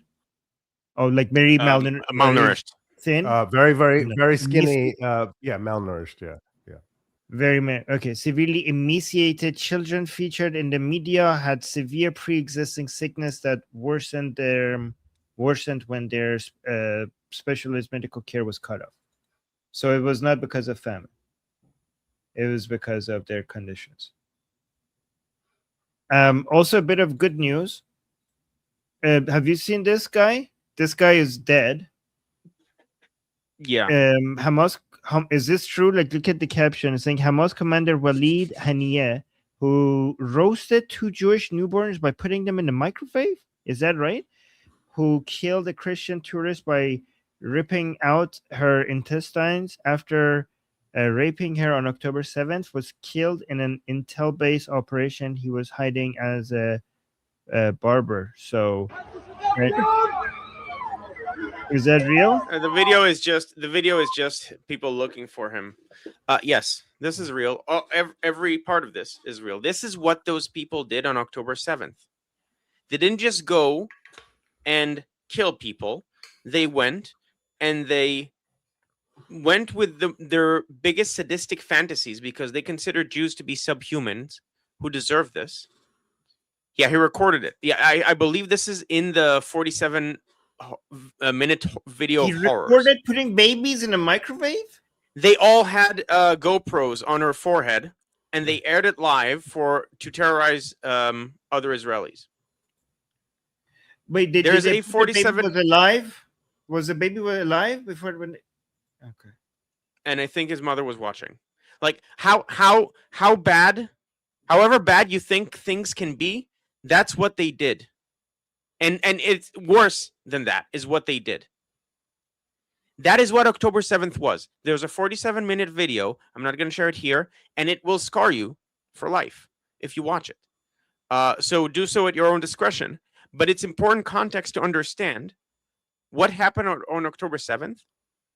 And Israelis are saints for the way they responded in the following 2 to 3 years, because they still fought a war that has a lower civilian to combatant ratio than most other wars, even though most of the population in Gaza was for this at the time. Have you seen the video? No, I've seen parts of it without the gruesome, like they let you sort of fill in the blanks. I don't feel like I need to see the video because I know what happened, and I'm not the one who needs convincing, and I want to maintain my soul. I do think that everyone who's anti-Israel should watch it. I think like you have to morally for to understand the situation. And you can close your eyes and just hear the parts that are. Put a baby alive in a microwave and turn it on in front of the mother. That's Yes. what's in the video. Yes. I can describe another. There's a very famous one. There are two kids. They killed the person killed their father. One of the children has like his eye nearly out. They're like 8 and 10, and they're saying, "Is he gonna kill us? Is he gonna kill us?" And the guy very casually goes into the fridge, opens the fridge, takes out a Coke, drinks the Coke, again their own fridge after he killed their father, asking them in Hebrew, "Where's your mother? I want to kill her too." And I think one of the children died later, like he was very badly wounded. Like that's the level of when Netanyahu said in the UN barbarism, that is what he meant. It's literally barbarism. It's medieval cult of death, like dancing in blood, barbarism. And that is why Israel will never, ever, ever be able to allow Hamas to stay in Gaza. And that's why Kushner is not going to get anyone to trust me, bro, about Hamas staying in Gaza. But this is what the world became. Yeah, one second, I'll just finish the sentence. The world for Jews became a much darker place on October 7th because you realize that the Holocaust wasn't behind us. And then you hear the responses and people elated in the West. And then you see the anti-Semitism, suddenly like people who are ashamed to say it start coming out. The genocide accusation was already there on October 8th.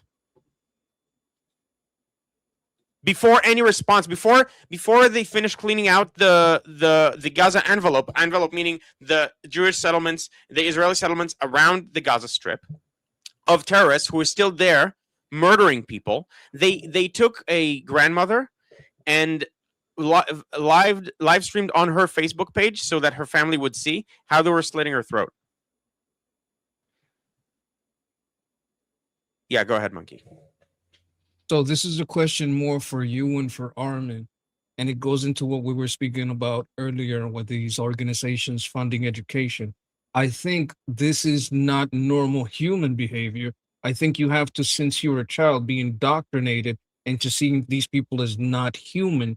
And that's Correct. why one of the major problems in Palestine and Gaza and one of these major problems is in allowing this type of education to go on without supervision. Like I would warn people that this is where this type of education goes.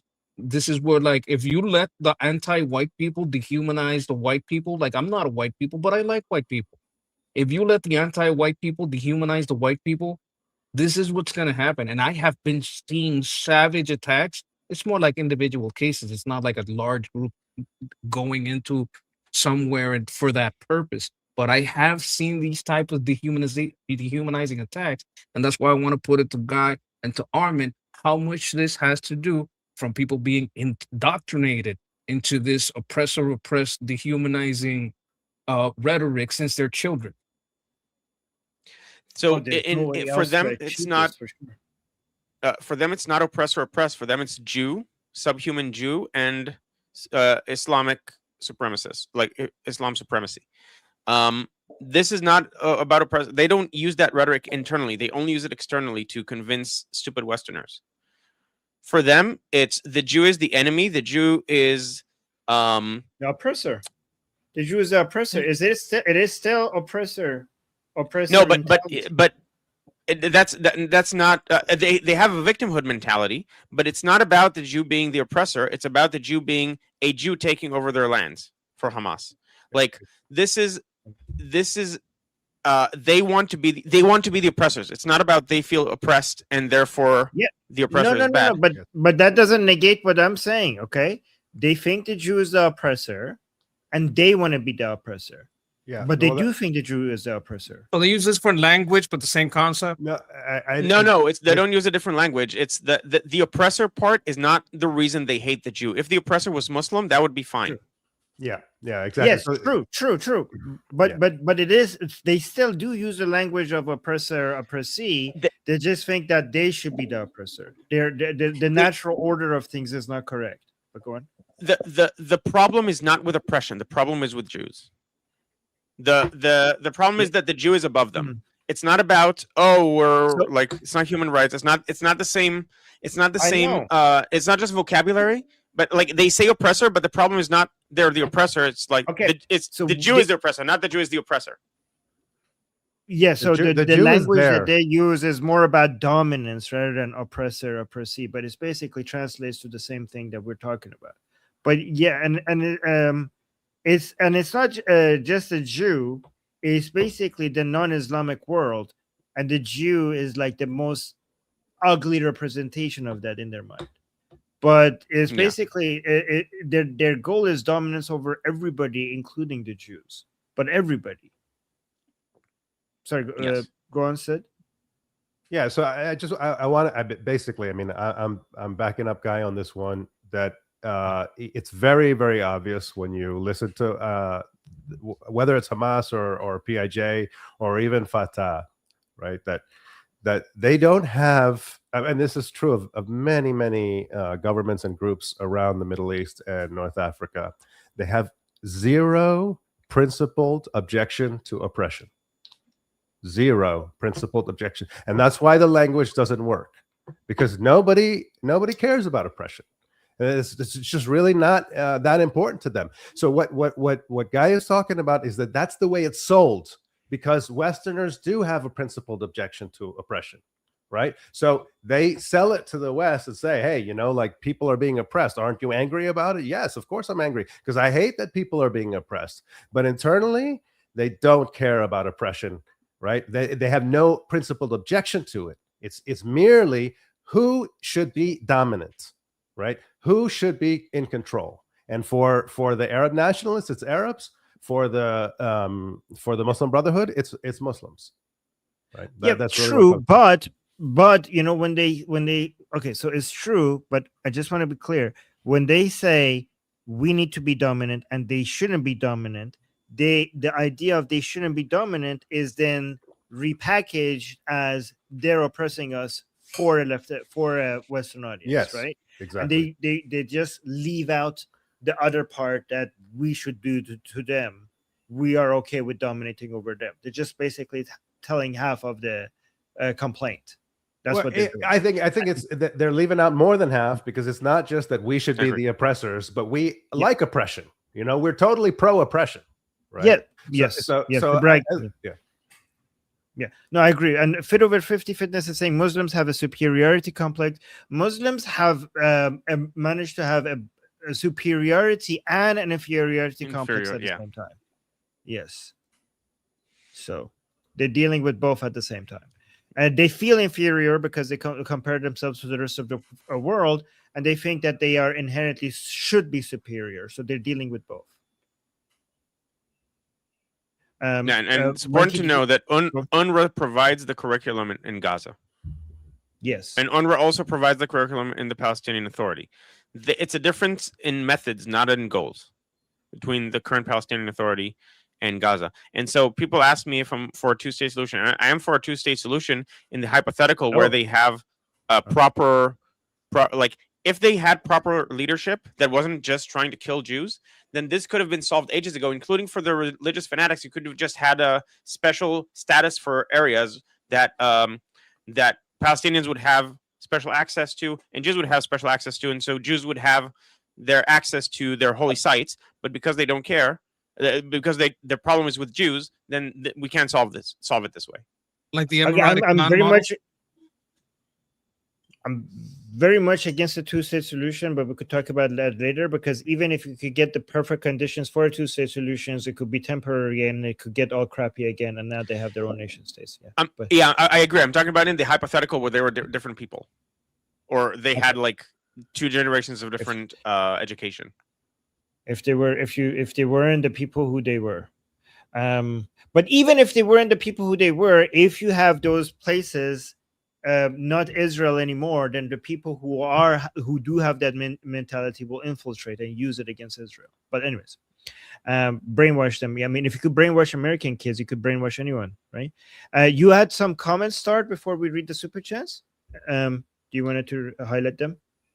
Yeah. So just to ensure that I am like what I said was factual. The one thing I got wrong is the kids are both alive. It was their older brother that was murdered on Zakim Beach by the terrorists. Okay. So the guy with the Coca-Cola, the kids didn't die. It's only their brother who died. But everything else I said is true. And did you start a comment over there above or no? I started one the from Jose one is not mine. But it was about the guy that was running for office in Florida. That was only a state senate, so he can't even do anything at the federal level by talking about Gaza and Palestine. And I am in Florida. That only works in Miami, Tampa, and Kissimmee, so it doesn't work in most of Florida. Thank you, Jose. Good. Thank you. All right, look, we got some super chats. Oh, before I read the super chats, I just wanted to show you how the brainwashing of the Iranian people has failed. This was a new video from inside Iran. I know this is anecdotal. I just wanted to play it. This is from inside Iran. Okay, I'm going to mute it because it's a Michael Jackson song. These are the Iranian people inside Iran. This is what they want to live like. And they're dancing. Is this the Michael Jackson dance? I think it is, because they're doing a moonwalk. The song is Michael Jackson. There's several moves from different performances. Like they're also mixing the Thriller moves. Like there's different moves in there from different songs, but that's all Michael Jackson moves and the song. And the caption says, "How beautiful you are, how talented you are. You've become a prisoner of a bunch of stinking mullahs." That's what the caption says. Anyways, just wanted to show you the difference. The brainwashing has failed in Iran. The brainwashing of the Iran. Yeah, and God bless Iranian people. Like, really, I can't express enough how deep my admiration and care for the Iranians is. So really quickly, and also I'll have to go in like 10 minutes. But Rodel is asking, is this 47-minute video the one that Bibi showed POTUS that changed his mind about bombing IRGC? No. The 47-minute video is about October 7th. It's available online at your own discretion. But what Bibi showed POTUS has to do with incontrovertible evidence that the regime is killing the protesters, like just mass shooting them in the streets. Guy, I got a question. Did they edit the sex stuff? At least blur it or something? They don't show that, right? I don't know. I think it's a super guide. It's not like they. It's important to understand that they recorded everything they did for over a day. The 47-minute video is a supercut of stuff. I don't know if they show the rapes. I believe it shows the bodies with the bloodstains at the very least. Why are they not releasing the whole thing? Shouldn't they be releasing the whole thing for the world to see? So the problem there is, and it took a while to release the video, and I think it was a mistake, all things considered, because the family members would be then inundated by trolls sending them the images and videos of their loved ones being killed brutally. And that happened for the first few days after October 7th. Facebook had to limit Israeli Facebook because that's what people were doing. Jeez. I think there's Yeah, also a yeah. legality problem. That's why I'm asking, because I don't even want it in my, history if it's got sex stuff that I don't want like anywhere near my computer. So that's a good point. I do want to read the super chats before Guy goes, because some of them might be about Israel. So let me just go through them. Justin, thank you so much for the super chat, saying the problem in America is we have an identity crisis. We're constantly looking for something to find identity in. Identity. Israel is firm. Yeah, identity in Israel is firm in its identity. That's why Israel has such unity and purpose. I mean, I do believe that United States has managed to, without having Asian history, provide a source of identity that is nationalism in a way that so many other countries have after the American Revolution have very effectively copied the American model of creating an identity, the new modern state nation, the new modern nation state model, and having its own, I mean, Iran and Israel have ancient history and they rely on ancient identities. And if you have them, it makes sense to use them. But I think United States has very effectively shown that even if you don't have that ancient history, there is a genesis story and identity and some values that you could rely on to create an identity like that, right? Even if it's not that ancient. But Yeah, I just want to chime in here because it's one of the things, like, my sort of my proximity to Israel has given me some very interesting insights and lessons from that. What I see in Israel, in particular, the institution of the IDF, and what it does for a very diverse population, right, that came from many, many different parts of the world. And within a generation, it's able to get people invested in the national project, such that people from different walks of life and from different ethnic communities become friends, and become and really, really close bonds are formed in this way. And what it is ritual. It's a secular ritual, but it's very, very powerful because ritual is what makes people feel part of a group. So, I think that I remember, like, when I was young, we used to say the Pledge of Allegiance. This is a ritual. It may seem very small, right? But in hindsight, these things are important. These kind of secular rituals to get people invested in the national project. And I think there's more that we can learn from Israel in this regard. All right, let me go through the list of the super chats before we lose Guy. Guy, go ahead. Yes, So of course. I agree with. Can you put it back up, or is it too late? I'm sorry. Okay, that's fine. So I agree with most of the comment. I don't think Israel has as much unity as it might appear from the outside at the moment. But at the end of the day, on a deeper level, I think you're right. I think Israel has managed to not lose its identity over the last 100 years. And like, there's a book, I just sent Armin the link on Telegram. You can put it either in the chat or in the description or something. It's called The Genius of Israel, like why Israel works. A lot of it has to do with the Jewish identity specifically.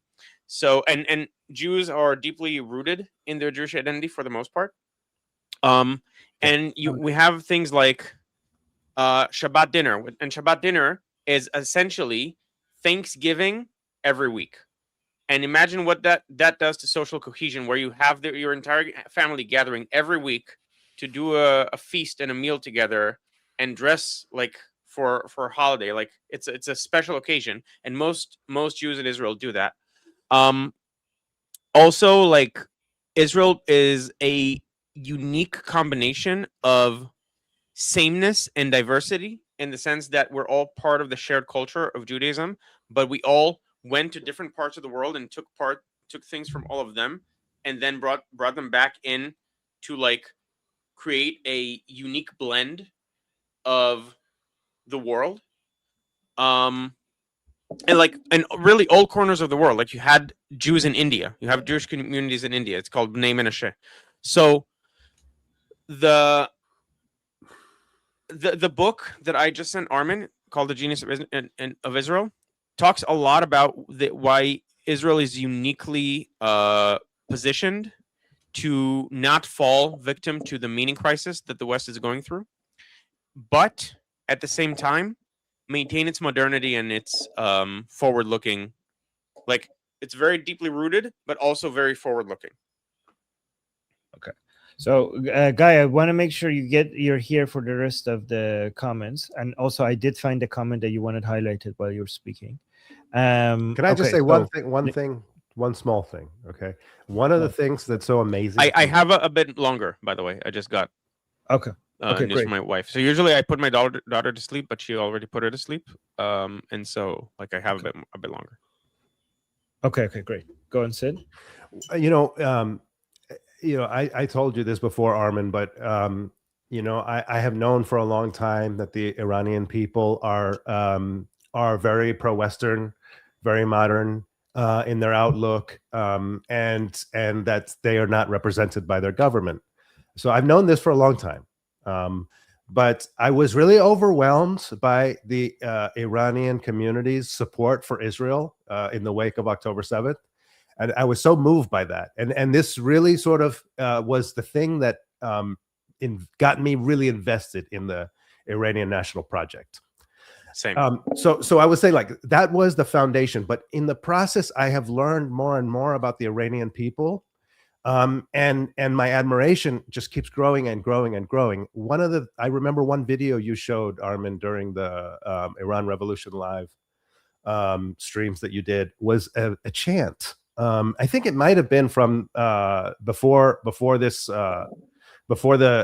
December January uprising. It may have been from the Women Life Freedom movement, but it was a group of men and women, and the men were chanting "Women Life Freedom," and the women were responding, "Men, Family, Nation." Mad Mihan Abadi, which means man, nation, prosperity. So Man, woman, nation. life, freedom. Yes, woman, life, freedom, man, nation, prosperity. And so this was really important for me because it showed me that it's not just that Iranians and Israelis share a common enemy, but they also share exactly what Guy was talking about, a deep rootedness and a forward thinking. Like they're able to maintain both of these things, and they are able to avoid the pathologies of the sort of like overfed, comfortable West. And I just realized that attachment is actually much deeper Yes. than just a common enemy. There's something about the ancient culture that survives the turmoil and the oppression and the attempt of erasure. It survives that, and it sustains, and it allows these people to look beyond and to look forward while keeping their identity strong and their sense of family strong, and avoiding these pathologies. I completely 100% agree with that. I actually was going to say it and forgot in the fervor of like, yes, this is like, I considered Iranians to be kindred spirit in a unique way that I don't think any other people are like, I feel that way towards. And then you think about our shared history, and also once Iran becomes free, I think it's also going to have this thing of a unique blend of diaspora people coming back and bringing things from the cultures, the diverse cultures that they were in. And like I think Iranians also like I've discovered this after I became interested in Iranians, but actually I have an Iranian family member who married into the family, and like you could see in the wedding that the Israeli side and if I married into the family with like Americans, and the Israeli side was really got along together with the Muslim, but nominally Muslim, Iranian side. It's just they had the same vibes, the same thinking, the same warmth, but at the same time not being backwards. Like that same shared sense of community and being part of something fundamentally, not being overly individualistic, being part of something greater. which by the way is the way to solve the meaning crisis. You want to feel a sense of meaning in your life. Be part of something greater than yourself. And so like there's this richness, this cultural richness that both sides have, that also intermingle, by the way. Like you have the Babylonian Talmud. A lot of it is discussions with Zoroastrians that made it in, and there was a lot of affecting each other for both cultures. Like there's a lot of things in Zoroastrianism that jive with a lot of things in Judaism because of that mutual. So last point. Yeah. Last point before I'm going to make sure to that. But yes, the history between Zoroastrianism and Judaism goes really, really deep. Did you finish your point? Or Yeah, basically, it's just okay. I can keep going forever about this feeling, but yeah. So I do want to play the video that Sid was talking about.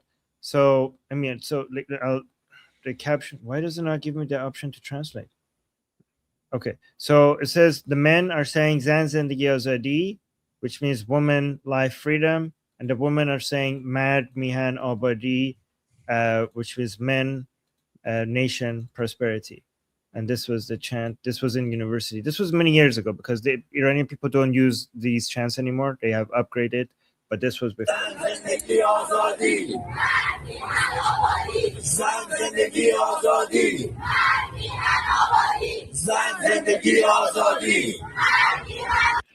By the way, this is not just a message of them supporting each other, the men and women supporting each other. This was also a way to refuse getting this taken over by leftist feminists, right? Yeah. Because it was woman, life, freedom, the leftist feminists were trying to hijack this as something that this is a feminist thing.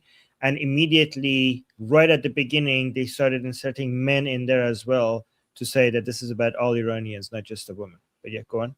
Yeah, so I brought this up, but I didn't even explain it. So my bad. This was exactly the point.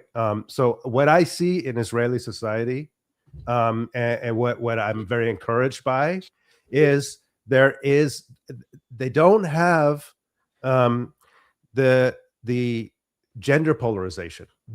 There is a sense of cooperation. And a sense of like shared participation in the culture. That's the way that I grew up. But I think that like younger generations, there's increasingly more like distrust between the sexes. And what I saw, I don't see that in Israel. Like I don't see that. I see family formation happening, young people getting married, having children, people socializing with each other in a very, very healthy and positive way. Right. So I just don't see that that's a Western pathology. And it doesn't require suppressing women. Right. It's an entire rejection of suppressing women. Women are free, but they are invested in the project, and men and women are invested in the project together. And that's what I saw in that chant that was so moving to me. Because it's showing that, like, yeah, this is not a conflict among the sexes. This is highlighting that when the regime oppresses women, they're oppressing us all.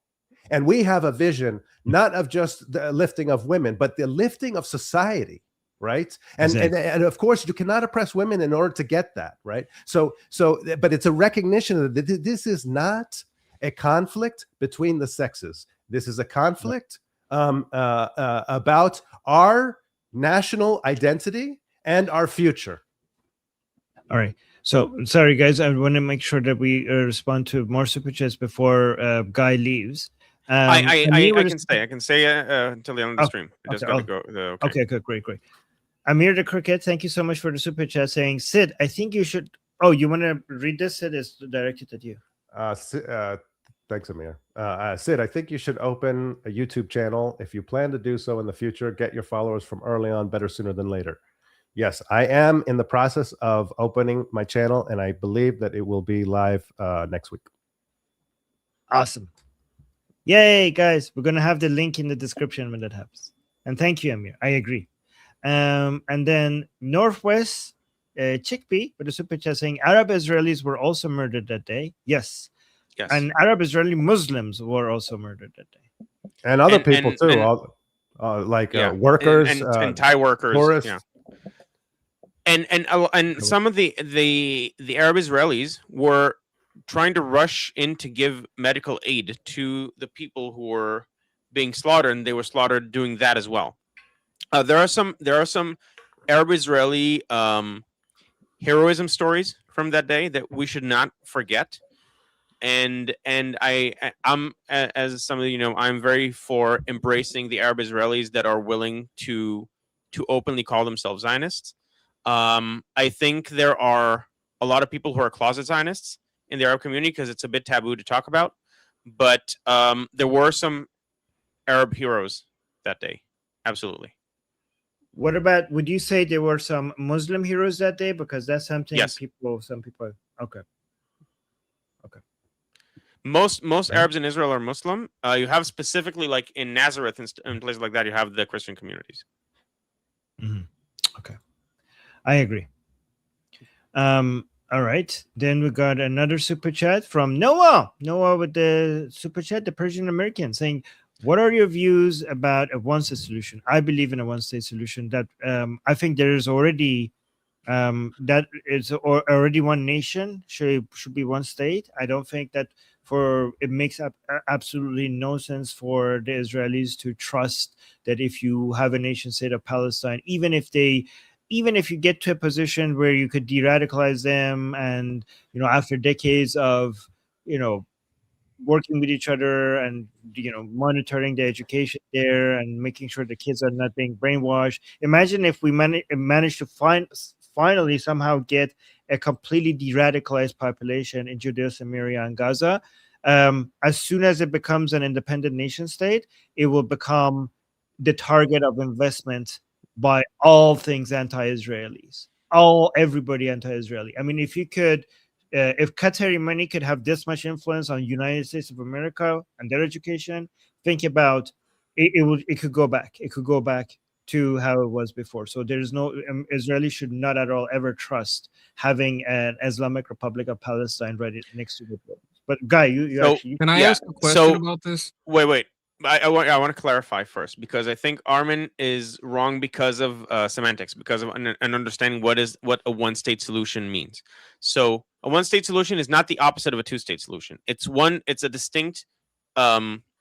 distinct solution wherein you give Israeli citizenship to everyone between the river and the sea and make it into one state. not necessarily. When people talk about the one-state solution, that's what they talk about. When people talk about, not me. Right. So I'm saying like a one-state solution. I think you need sort of a hybrid because you don't want the Palestinians who will take at least 2 generations to be de-brainwashed. You don't want them to be citizens of Israel. That will just destroy Israel. I am for a solution wherein you have a semi-state-like entity for them that they have certain autonomies that they can self-govern in like their enclave. So the Emirate solution is basically that you have autonomy for Arab cities in the West Bank, and presumably Gaza would also be this in terms of civil things. But Israel, they're under Israeli like sovereignty as far as the military. So there's one military between the river and the sea. They're very connected to Israeli economy and stuff like that. But they are their like sort of like Puerto Rico, where they are their own thing. But the one state solution, as most commonly talked about, is bad because it leads to a binational state, which I know Armin didn't mean. Yeah, but yes. Why can't you slowly move them to other places, push them out of the area?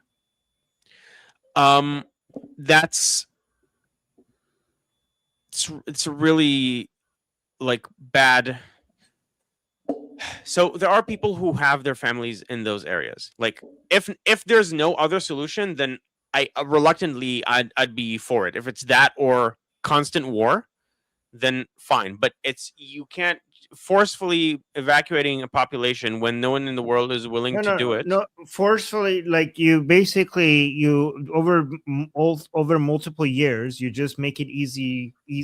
Honestly, if you make it easier for these people to leave, most of them would leave, right? You just make it. It's a combination of making it easy to leave and making it difficult to stay, and also maybe for a few minorities that have proven themselves to be completely. And you could provide a path to some people who have proven to be over multiple years of de-radicalization, of having no connection to the original people that are alive today. I'm not talking about anyone alive today. Like just a path to becoming maybe residents for people who have from childhood proven to not be radicalized, but mostly like a combination of making it hard to stay and making it easy to leave in to other countries. It would really depend on the details, and I also think the Palestinians in the West Bank, at least, are much more fervent. Like the Gazans are tired because of the war, and most of them want to This leave. generation, the ones living. Yeah. I'm talking about multiple generation. Like this would require. I'm So, not. I'm okay, talking so, investing in the children. Yeah. Yeah. So I would be okay with that, but I think also it's okay if you have Arab custodians of Hebron that are cooperating with Israel and allow Israelis rights to go, like, as a tourist destination, to go visit the tomb of the patriarchs and all that stuff. Or not just tourists, like we should co-own the place, and they'll be like the Muslim custodians and we'll be the Jewish custodians. There's a way to do that, especially in Hebron, that would work. Get the Arab countries to build a city that is livable in the Sinai, and just slowly move them there. That's what I say. Yeah. Ideally, sure, but this will have a lot of pushback from a lot of places. Well, don't they like that just make it- problem? Isn't like, oh yes, that Yes. problem. It's a great problem. Let's have that problem there forever. They're not letting Isn't that part of Gazans the problem? leave Gaza because they don't want Israel to solve the problem with the Arabs. But honestly, the Arab countries, this is their problem. The Palestinian cause is their problem now too. Like used to be. No, I mean that they're not going to build a city to fix a problem that they like. Yeah, Monkey But is they don't. right. That's what I'm saying. They don't like. But I'm saying they don't like it anymore. The Arab countries hate the Palestinian cause. Saudi Arabia hates the Palestinian cause. The UAE hates the Palestinian cause. Jordan hates the Palestinian cause. So they don't like this project. They got the enough leftists money like for this that. project. Actually, I think it's a little bit more complicated than that. Like as far as like Jordan is concerned, or Egypt, like I'm not, or even Saudi Arabia, I'm not convinced that they hate the Palestinian cause. I think that they have a, well, so at least in my reading, it's a little bit more complicated than that. I know that there's some people who do. There's no question about it. But there are actually a lot of people who I think they are professional Palestinian causers. Like they earn their living through the Palestinian cause, right? Or not necessarily the cause, but they leech off the conflict. And so unfortunately there are a lot of people who are invested in Qatar, the Islamic Republic, Muslim Brotherhood, and leftists. Yeah. And the Palestinian Authority.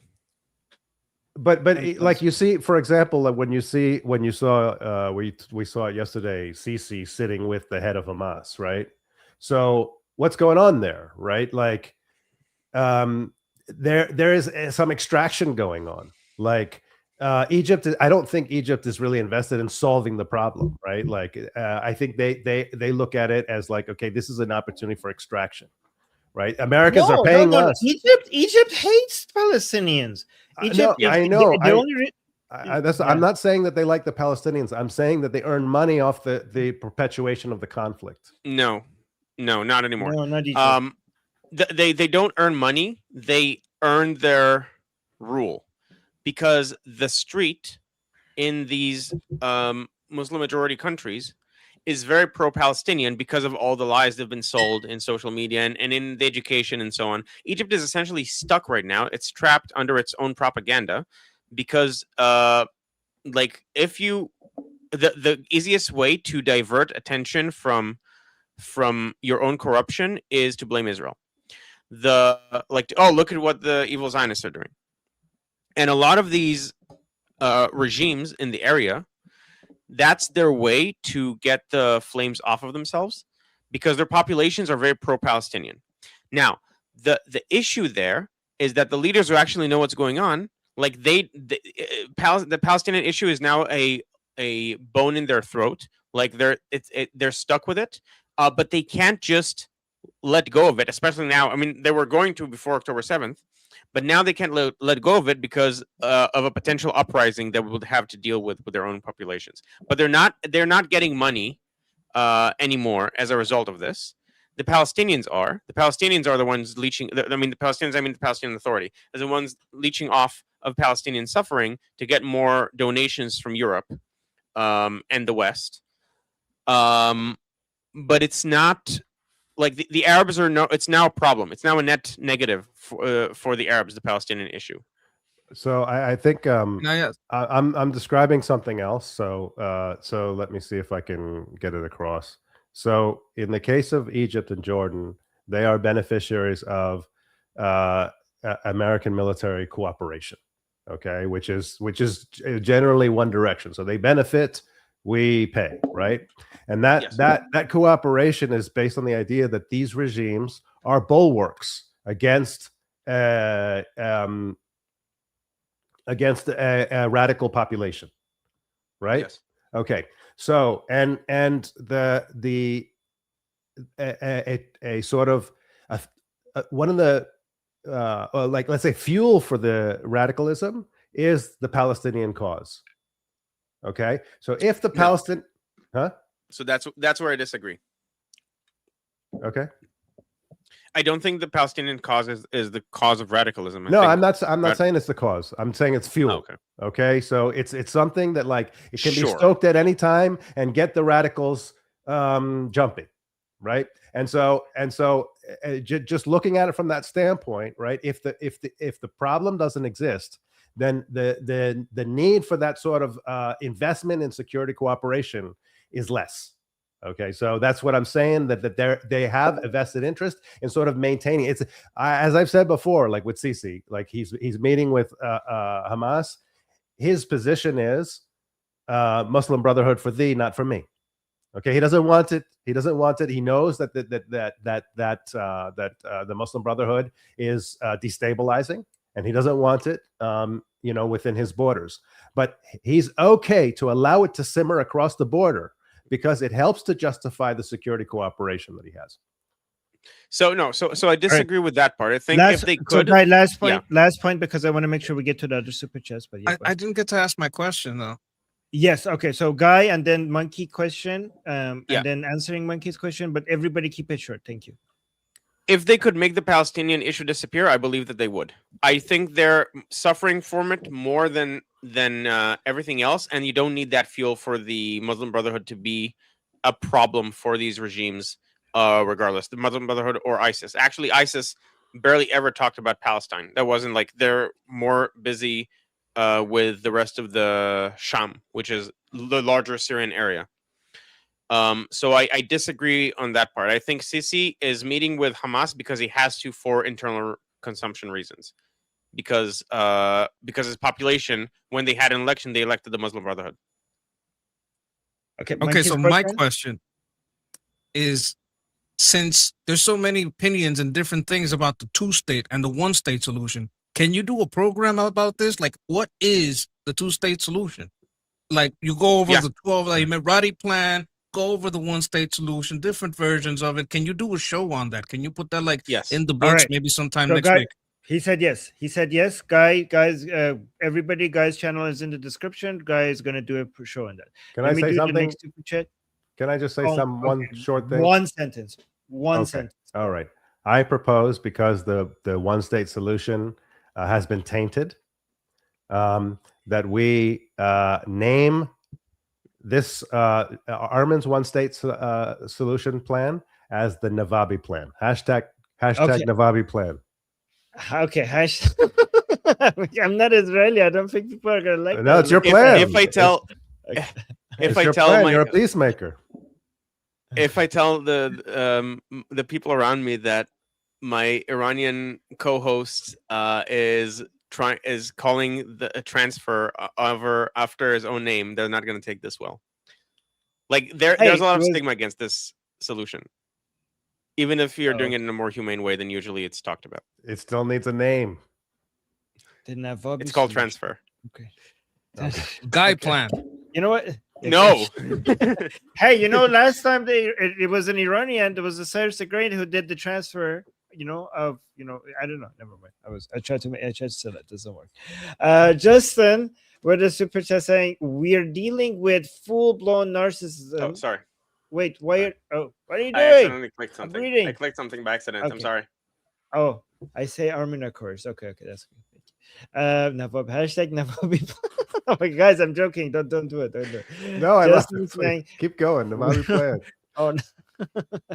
We're dealing with full-blown narcissism, level 9 to 10, with these Durkas. Narcs are also masters of convincing others and themselves of victimhood. And there's only one way to deal with narcs on this level. Narcissist. Okay. Narcissist. Oh, okay. Narcissist. Okay, that's short for narcissist. I was like, why are we talking about narcotics or something? Okay. Justin, I was like, okay, what are you talking about?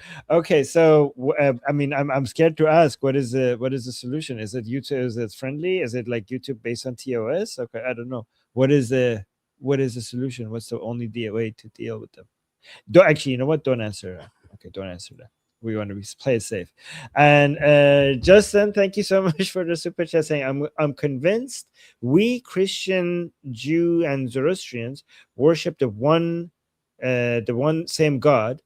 Elam was Noah's grandson. Magi. What is The Magi in the Iran, magicians, the three Zoroastrian. magicians. Yeah. Yes, the Magi received revelation about Christ. I believe this is why we are also so connected. I mean, the Zoroastrian religion, the God of the Zoroastrian religion is very, very, very different from the Abrahamic religion. So it's not the same God. It's not the same God. The Abrahamic religion and Zoroastrian, completely different gods. But I mean, I think the connection comes from just the deep connection between the Iranian people and the Israeli people, the nation of Israel and the nation of Iran, under two empires, the Achaemenid Empire and the Sassanid Empire. That's why the connection ends up being so deep. But the gods are different. And thank you, Justin, for the super chat. Cool. Okay. Thanks. Bye. Thank you so much for the super chat saying give them a KFC coupon plus send the Palestinians to Jordan. Yeah, I mean That solution aligns with his name. So actually, okay, back to but let me say something that will make Jordan fall, and I don't want Jordan to fall. Make them a new place, build them a city. The Arabs, like the Persian Gulf Arab countries, love building new cities. Maybe they could just build a new city in the Sinai Peninsula. Just move them there. Make the conditions right. Build them a city there. Move them there. Don't make Jordan fall. We don't want Jordan to fall. But yeah, go on, Guy. So there is what you're suggesting is something that people have suggested to make Sinai Palestine. That has been suggested by some people. When I do the show, I'll talk about that. But true, there are actually, this is back to the previous super chat. There are actually historical traditions that explicitly claim that Zoroaster or Zarathustra is Abraham. So there are like claims that are at the very least made about that. I know people make all sorts of claims about things that have no historical evidence for. So now I want chicken. Yes, and also Ben is saying Egypt ain't giving Sinai to that. Egypt is so dependent on U.S. military support, and they have no money without they wouldn't be able to survive without American support. So there is a way to force them. You could pay them.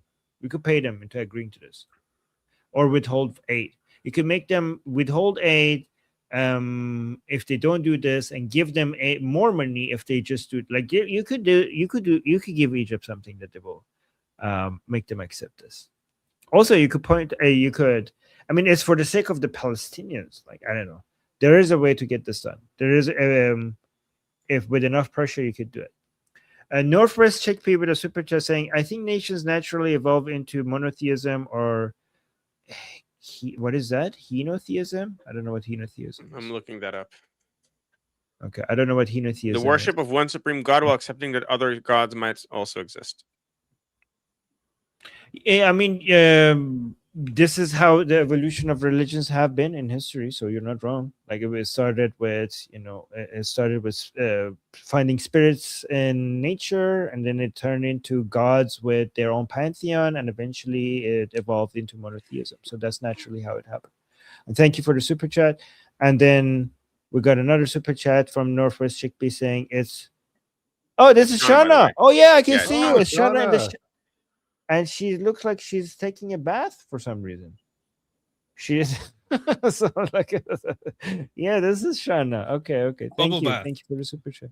Yeah, it looks like a bubble bath. Wow. Okay. Last time she said I have to go because I need to go for a shower. Right. Now this is the account that she uses when she's in the shower. So she wants to be here with us while she's in the shower.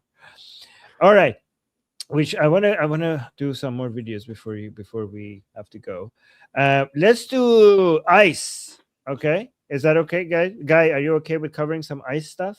US Ice, is ice, US. baby. Ba-dum, ba-da-dum, Yes. ba-da-dum-dum. Okay, we're gonna get copyrighted now. All right, so let's look at this video. No sound. Wait, let me play this. So apparently they're saying this ice shoot this Virginia man with taser repeatedly, punches fail while unconscious. So let's play this, see what's happening. He showed up all beaten up. If they'd already hit him with a taser, why'd they beat him and why'd they slice his lip open? 7 stitches. I mean, what's the need when he was already unconscious on the ground, when he was already down from the taser, he was already there. Plus, he was a humble man, a humble gentleman. What's the need to cut his lip? What's the need to give him black eyes? Here it looks like they went at him with their fists. These aren't even scrapes. This looks like it's from punches. When he was already unconscious, this looks like AI translated, right? Like this looks like somebody has AI translated. He doesn't remember. He shows up at the hospital and they don't arrest him there. They don't put handcuffs on him. They don't put chains on him. And they just take him there all calm and only put an ankle monitor on him. They didn't do that. I mean, if he had been a wanted criminal with a truly terrible record, they would have locked him up right then and there and never let him out again. But God is truly great. God is so great, my dear friend. Then on August 11th, yes, on that very day, August 11th, 2 trucks were heading toward the path where he was walking to get to work. He attempted to run away, but they immediately chased after him. After the first enforcement officers, they deployed a taser against him. Monkey, you want to respond to this part before I play the Don't rest? run away. Like That's what you get. Why you running? Why you running? You got a gun? Why you running? You got a knife? Are you gonna stab me? Why you running? Why you running? You running because you got a gun? Now I gotta use extreme force to find out if you got a gun or not. I'm not gonna wait around and find out why you're running. I'm gonna make sure you can't fucking move so I can find out if you got a gun or not. Okay. They struck him right here in this spot. For those of you just joining us and wondering what is happening, this is the only detail he can recall. Then he collapses onto the ground. From the moment he hit the floor, he thought he was completely unconscious. Why on earth would they decide to strike him right in the face? He had to get 7 stitches put into his lip. I just don't understand how they could do this to a man like him. How could they cut him? Because look, they gave him a cut. As you can see here, he has stitches. He has, how many stitches did they give you there, sir? 7 stitches. They had to give me 7 He has stitches, to go believe back it to or the not. hospital Yeah, they really to get did. the stitches out, right? 5, 7, 1, I get it 2, now. 77, 33, 0, 3 is Zell's number. I really hope this gets followed up on. I mean, what do they want? I don't understand. Like, if you're a criminal and you're running away from the cops, like, what are they supposed to do? Like, come give you a massage? Am I being too cruel here? Isn't that expected treatment of people who are trying to evade the law? I don't know. Also, like, I fundamentally would not trust this framing of events.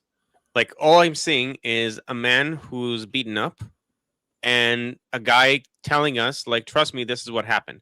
Maybe, but it's very likely that there are at least some key details omitted. And also, he himself said, if I understood correctly, that the dude ran away.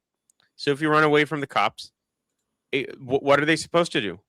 Like, they don't know why you're running away. They don't know who you are, but you're running away from the cops, meaning you have something to hide, meaning they need to take you down. Now, that's not to say that this isn't one of those cases where, unfortunately, probably do happen, where you have some excessive use of violence. But nothing about the way this was framed leads me to believe that, because I see just a person making claims. Look at this badly beat up person. Let me tell you what happened. Trust me, bro. You know what's Yeah. the most marked, the number one enemy of the left? Body cams. I want to see the body cam footage, and I'm sure there is some body cam footage, because ever since body cams showed up, oh, I guess the officers do not abuse so much. Oh, I guess these people are resisting arrest. Oh, I guess a taser doesn't work sometimes on some people, and they keep fighting through a taser. And sometimes you got to tase them 1 or 2 times. You got to reload because some people are resistant to tasers. I want to see the body cam. So yeah, Yeah, go on.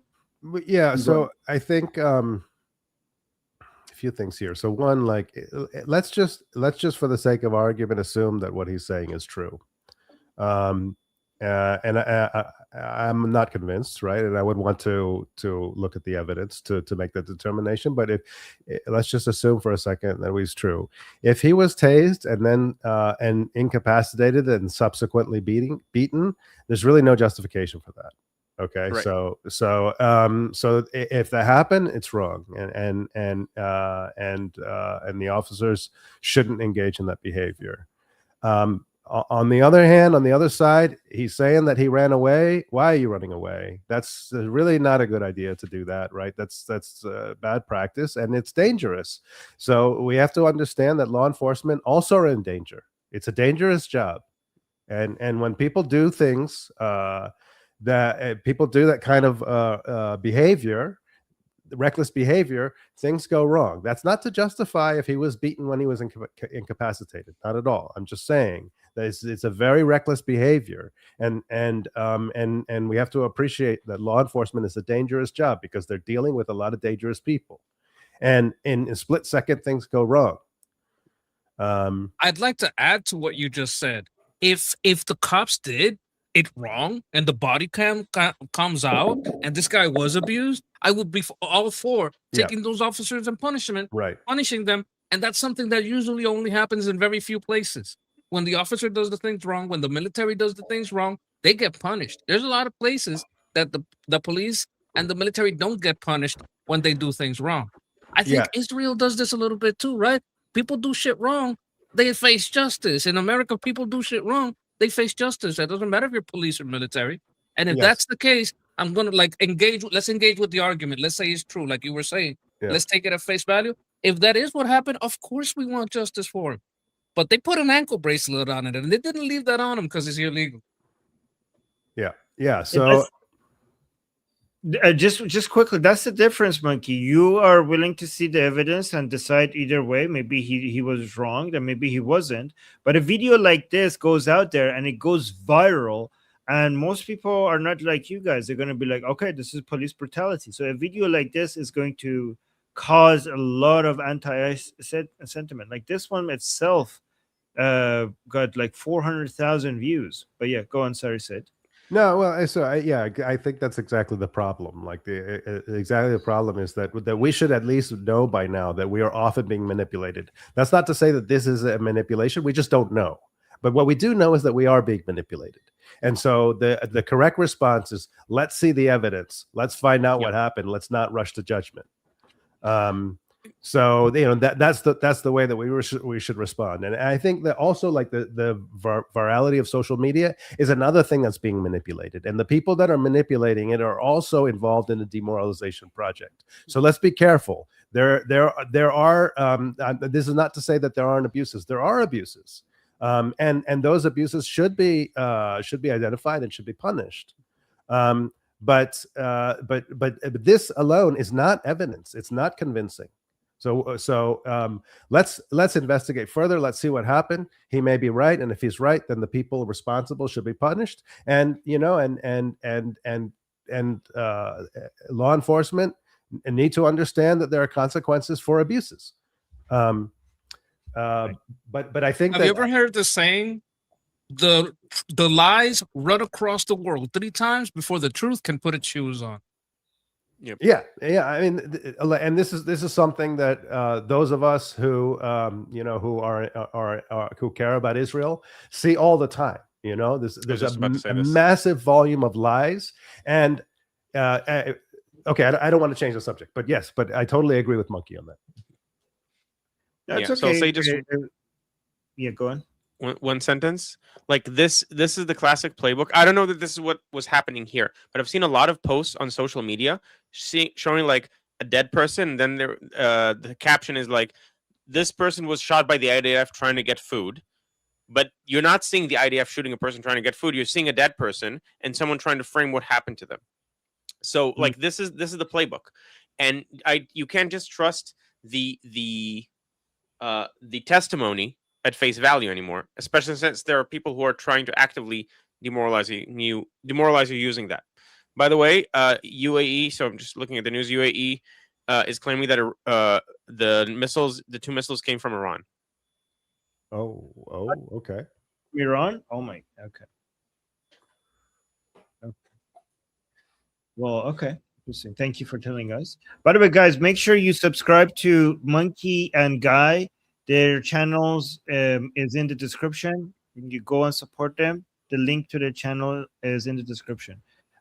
We did get a super chat from Shana saying, I told you I'm clean and showered. Yes, you did. The picture didn't have, we didn't believe it, but now we have picture evidence. So, we have to wait for the evidence. And then you look clean. Yeah, we need the proof. We need the evidence.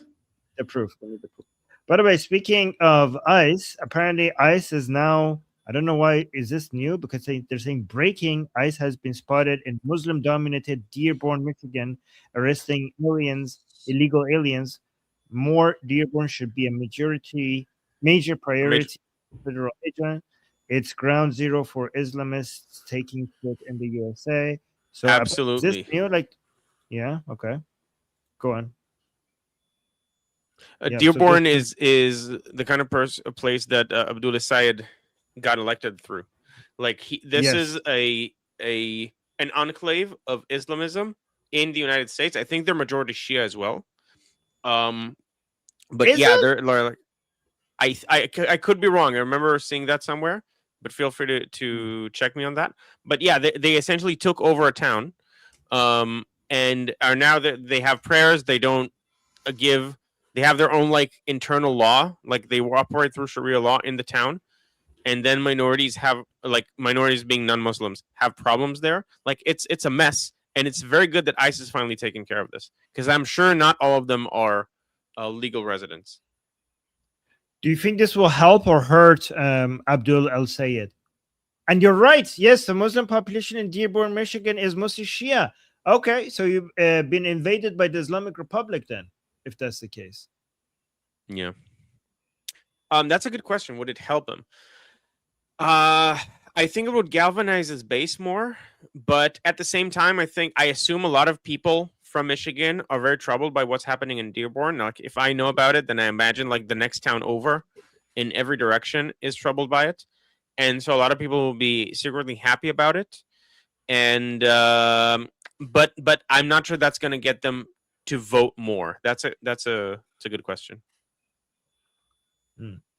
What do you guys think? I mean, let me play this before you actually Monkey and Sid respond. At 51%, Abdul Asayed is at 47%. So in a state that has not had a Republican United States Senator since, get this, 1994 was the last time that a Republican won a Senate race in the great state of Michigan. Well, guess what? Mike Rogers at 51%. So I don't know. I mean, I don't want to be too hopeful and then be upset about this. But right now, the latest polls suggest that Rogers is ahead. Look at Polly. There's also I don't know if it was just in the primary, but Al-Sayed had like the polls way overstate their support for the progressives. This has happened in Michigan, and it happened in Seattle as well. I think it was Seattle, right? Too.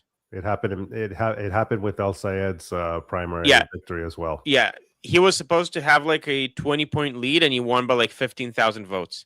Yeah, and so I don't know if it's going to reflect the general as well. It might just be an internal Democratic primary blind spot. But I think in general it's a bad like polls. I think this happens in Israel as well. Polls have a bad time assessing rural sentiments. And I think that's what most of the polls got wrong in 2024 with Trump. And I'm very confident this is happening again because a lot of the rural people are not going to take this type of approach well. And I know some people are against Rogers, but I think like most people are going to vote for him. If it's between these two, they're either going to stay home or they're going to vote for Rogers, even if they're usually Democrats. Let me just say one. Yeah, go ahead. Sorry. Let me just say one thing about this guy, Harry Enton. I think, like, generally speaking, I think CNN is pretty much garbage. There are a few exceptions. And I would say this guy, Harry Enton, is one of the few exceptions. He will often confront his audience with news that they're not going to like to hear. He does it with regularity. And I think that's a great sign. I wish more journalists and more broadcasters were willing to do that. I think if David Ellison takes over CNN, that's going to be a move in the right direction. I like what he's doing with CBS. I don't know. I haven't seen him do other segments. I think I've seen him in front of this board. Now, if you're a leftist and you want to get the vote out, you want to scare them with this.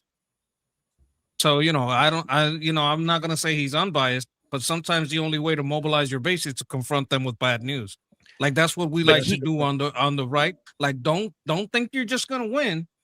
Like, go out and vote because these people cheat. That's the way we talk about it, right?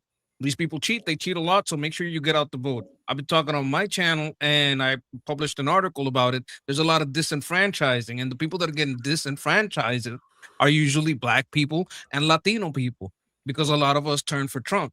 Now, a lot of those people are resentful of everything that's going on because they're the ones losing the jobs. They're the ones that have longer lines at every service, that even if they're on a bunch of services, they have to deal with being, it's a longer line for everything.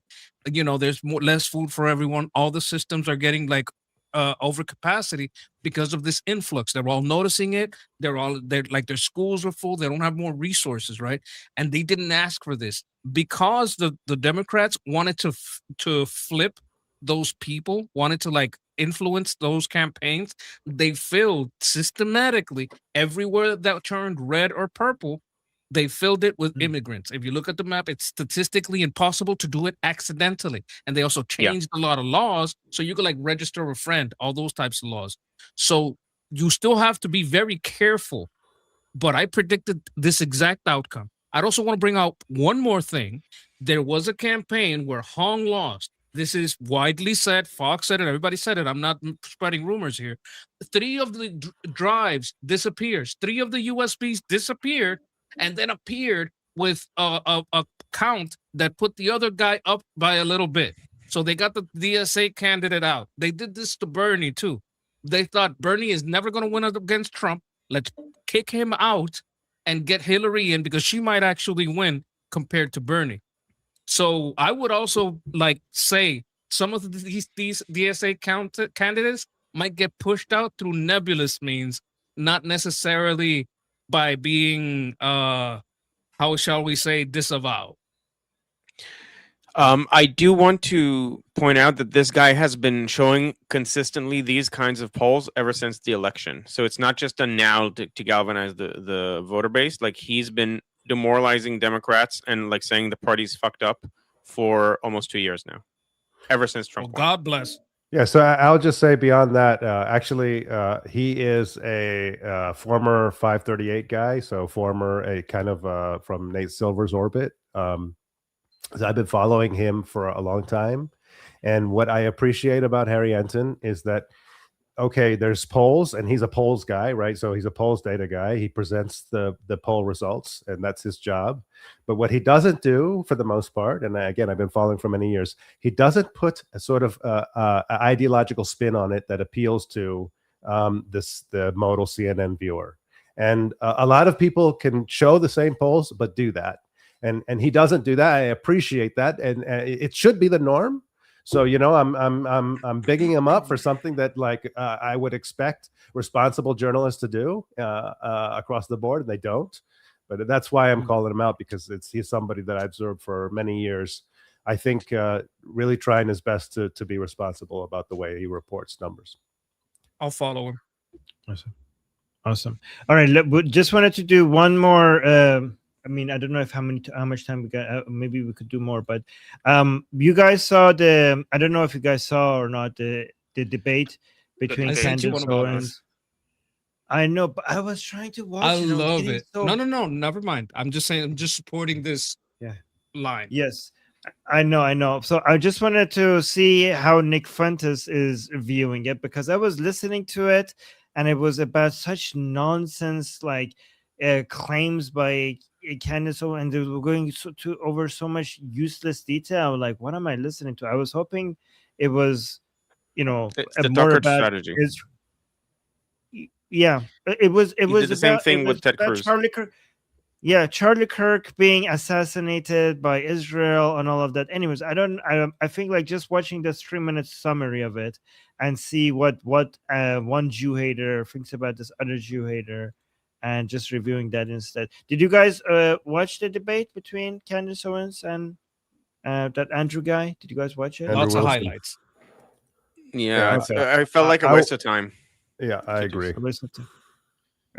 So, guys, if you guys don't know, Candace Owens thinks that Charlie Kirk was killed by Israel, and this Andrew guy had a debate with her. I think it's very important. And yes, Mikey, can you quickly say why you think it's important before I play this video? Before when the Charlie Kirk death happened, we were watching a pattern about liberals going out and killing people. They did it at churches. They did it to a news station. They did it at a lot of places. When this happened to Charlie Kirk, there was a movement on the right that was about to make everyone pay, make everyone go to jail, and make everyone that was doing this. We were going after these organizations. We were going after Antifa. That was all happening. After this snowball of blaming Israel for this, they started, number one, blaming Israel for everything. Then Venezuela was about Israel. Colombia was about Israel. Making this about Israel split the right and got them away from the target of leftist violence and leftist funding violence. That's why it's important, because this piece of shit on the left did that, and her friends Ian Carroll, Tucker Carlson, they have completely derailed the right into leftist causes. It was the left that got the benefit of Tyler Robinson not being the murder. It was the left that got the benefit of us not talking about all the other leftist murders. It's the left that got the benefit of blaming everything on Israel. Everything that this bitch Tucker and Ian Carroll and all those little flunkies have done has been for the benefit of the left, not the right, and against Israel. Okay, but that's not even the topic. All right, so let's see what Nick Fuentes says about this. And I think that most of the clips that you're seeing on social media, it's really more about who was the snarkiest and who was the most smarmy. I see one of the quotes that went viral from the debate is when Candace Owens said, "I can explain it to you, but I can't understand it for you." And this is just a statement without any substance. It actually doesn't mean anything. And when you hear something like this, you realize that what Candace Owens is, at the core, in her heart of hearts, is she is the right-wing version of Ketanji Brown Jackson. That's literally what she is. That is the most accurate analog. She is the right-wing equivalent of Ketanji Brown Jackson. In the same way that Ketanji Brown Jackson is underqualified, ignorant, barely literate, in the same way that she's injecting into the record of the Supreme Court all this snark and sass, you understood the assignment, this sort of thing, it's exactly the same on the side of Candace Owens. she's a total ignoramus. She is a typical sassy, ignorant, uppity Black woman that a large crowd on the right wing of mostly women, but also some of these like wife guy types are enamored with. That's really what she is. That's what she does for the right. And so it's not much different than, for example, when Kamala Harris says during the debate, "Excuse me, I'm speaking. A Black woman is speaking." And progressives eat that up. It's identical. And the same way that Kamala Harris goes in the debate and says, "I'm speaking." And all these progressives go, "Oh my gosh, she ate him up. She ate," who was it at that time? Mike Pence. "She ate him up. Oh my gosh, she ate and left no crumbs." How is that any different than when Candace Owen says to Andrew Wilson, "Sweetie, honey, I can explain it to you, but I can't understand it for you." And Ian Carroll and all the other shitheads go, "Oh my gosh, Queen, go off." I mean, it's the exact same thing. How do people not see this? Go ahead. This is a terrible clip. Nick went into specifically why this was enough. He went over the names, the people who paid for it, the organizations. He went in the clip I sent you. He tears into the left and why the left is using these people. This is more personal about the way they talk. I don't care how they talk about it. I care what this did to the movement. Like, you play it. Maybe we don't have time for my clip, but like my clip goes Where's into your like clip? very specific. I don't see your clip. Send me a clip. Is it a 2-minute clip? I'll send it again. I don't know if no, I think it's a little longer than 2 minutes. I think it's like 6 There's- minutes, but you can like skip through it. He goes very much into details. There's one I saw, but it was before the debate, right? Like he already talked about, listen, we had them. The left were crumbling. We were able to show how batshit crazy they are. And then Candace Owens destroys everything. That's basically like, I've heard him say this. It was a few weeks ago. So it wasn't The one I related have to the is more debate. recent, and he just details exactly who Max Blumenthal, the guy from that. He literally says where this narrative of Israel did it comes from the left. Where this narrative of Israel is the one that's behind the problems in Venezuela comes from the left. All right, so All these- I'll Can play I that. react? Can I react to this I'll clip? play that next time. Go on, Sid. Okay, all right. So I mean, this is, to me, this is Fuentes at his worst. So I mean,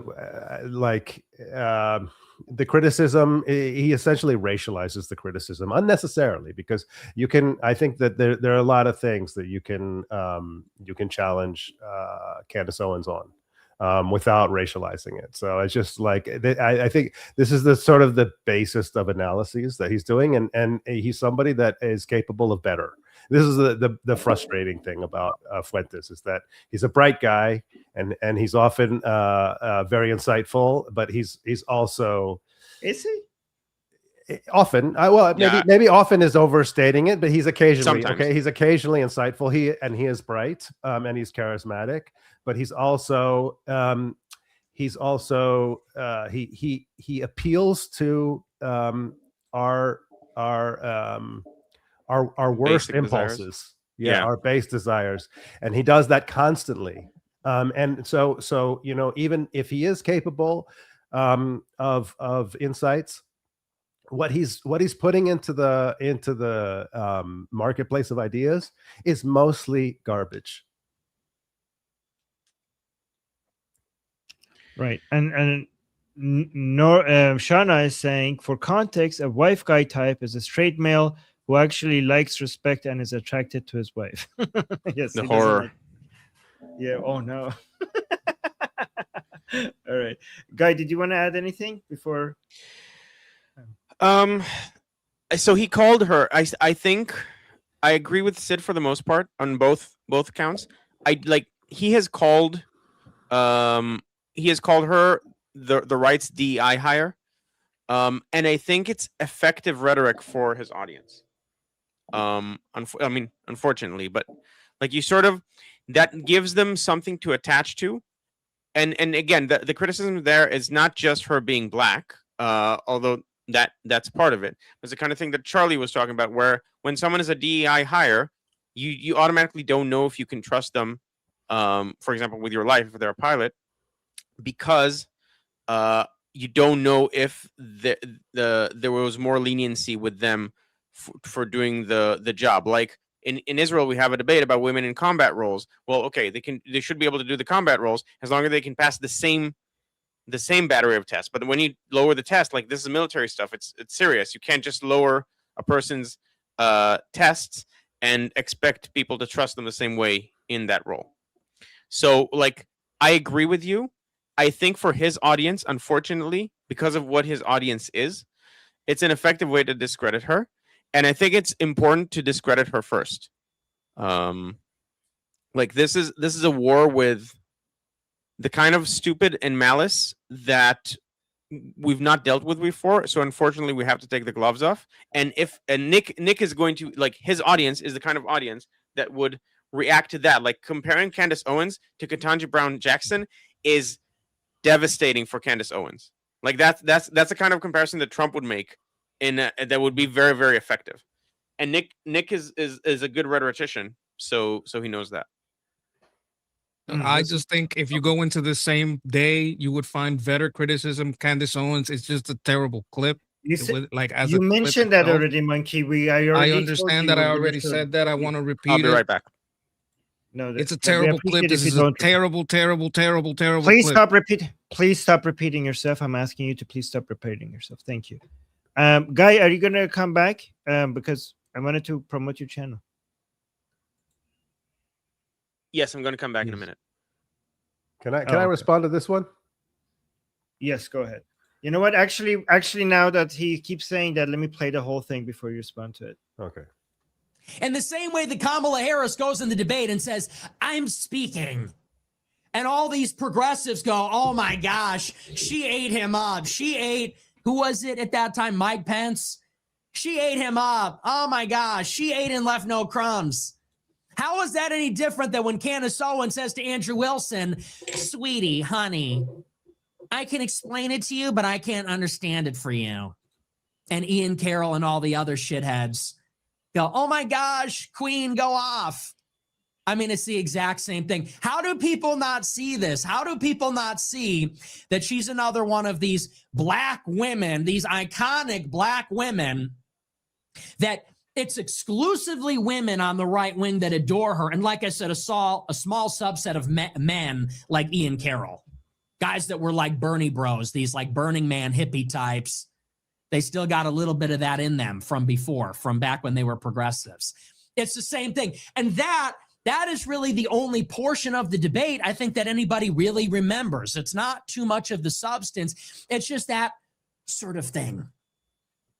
When Andrew Wilson says, I have the text messages, but I'm not going to release them. I'm going to drip them. Isn't that what you do? I can explain it to you, but I can't understand it for you. This is the level that we've sunk to. All right, go on, Sid. Okay, so this is Talin Nirov. It's people like Sid that are the problem, noticing the race instead of the content of the message, but whatever. Okay, so just to start with about me being the problem, I don't want to be the problem. So my intent is to offer something else. I'm really trying. So, I mean, I have a disagreement with you about it, but I would just say, like, it's very much important to me to not contribute to a problem, to help to improve problems. With regard to noticing race instead of the content of the message, well, so that's my point. Like, I feel like race is a distraction. I don't think the problem with Candace Owens is her race. I think there are other problems that I want to highlight. And I would, I want the debate to be about those other problems rather than her race. Like, so that's the point that I'm trying to make. I think actually that is the distraction. Right? The noticing the race instead of the content. The content includes race unnecessarily, and so race becomes a part of it when to me it's irrelevant to what I think about Candace Owens. Great answer, honestly. Really great answer. I just had an epiphany. Okay, what was it? Sid is the anti-monkey. He is as agreeable as monkey is disagreeable. Like that answer was very diplomatic. Not full like he repeats himself as much as I do. That's true. That's true. Actually, that proves your point. Okay, but go on. See, he didn't. Yeah, no, agree that with- so it's just that obviously Sid's problem is that Nick is making it racial. Now, he wasn't making it very explicitly racial at the beginning, but he made it very explicitly racial just now. We said, like, this is a black woman thing. Nick said this. So it's not Sid noticing Nick saying this. That's not a problem. If he's saying it's bad that Nick is making it about race, that's not Sid making it about race. And I think you could have been more forceful in saying that's it. Yeah, well, I mean, the thing is, I'm okay with criticism, you know, and if I'm over indexing on race, then I ought to be corrected. So I'm okay with that. In principle, I'm okay with that. I'm okay with disagreement. So my desire in pulling this up is just to explain myself better, not to call this person out. I love the way Sid handles criticism. It's interesting. I love it. I have Guys, a question. What happens when 30 we go seconds. past 3 hours? Oh shit, you're right. We can't go. Okay, guys, we're gonna have a group call in an hour. You guys are gonna be in it? God, yeah, you're right. I'm gonna be late. Yeah, I'm probably going to maybe. be late too, but I'm going to try to join. Yes, No, I'm gonna be late because we're over 3 hours. Damn it, my editor is gonna kill me. So we're over 3 hours. So you guys said you're gonna be there, Monkey. You're gonna be there. Yeah, I'm going to try to make it. And hashtag Yeah, don't kill hopefully. Armin. Okay, yes, editor. Thank you. See, yeah, go on, guy.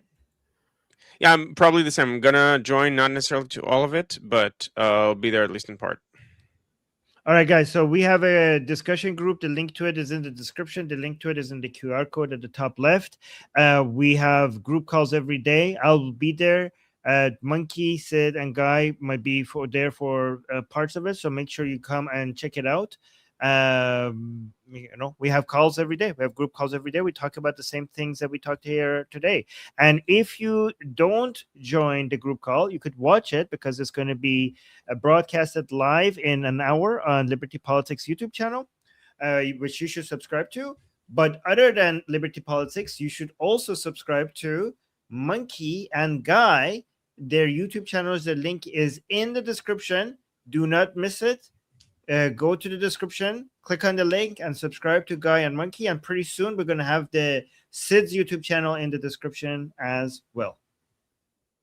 Awesome. All right, guys. Anything you guys want to add before we go? Thank you Good job, guys Michelle. for the great chat, and thanks to the people watching. It's a real pleasure. Awesome. All right, guys. We'll see you in 1 hour. And until then, I'm Israel Chai, Slava Ukraine, Cuba Libre, Taiwan GIO, Long Live America, Javid Shah, Payande, Iran. Mwah.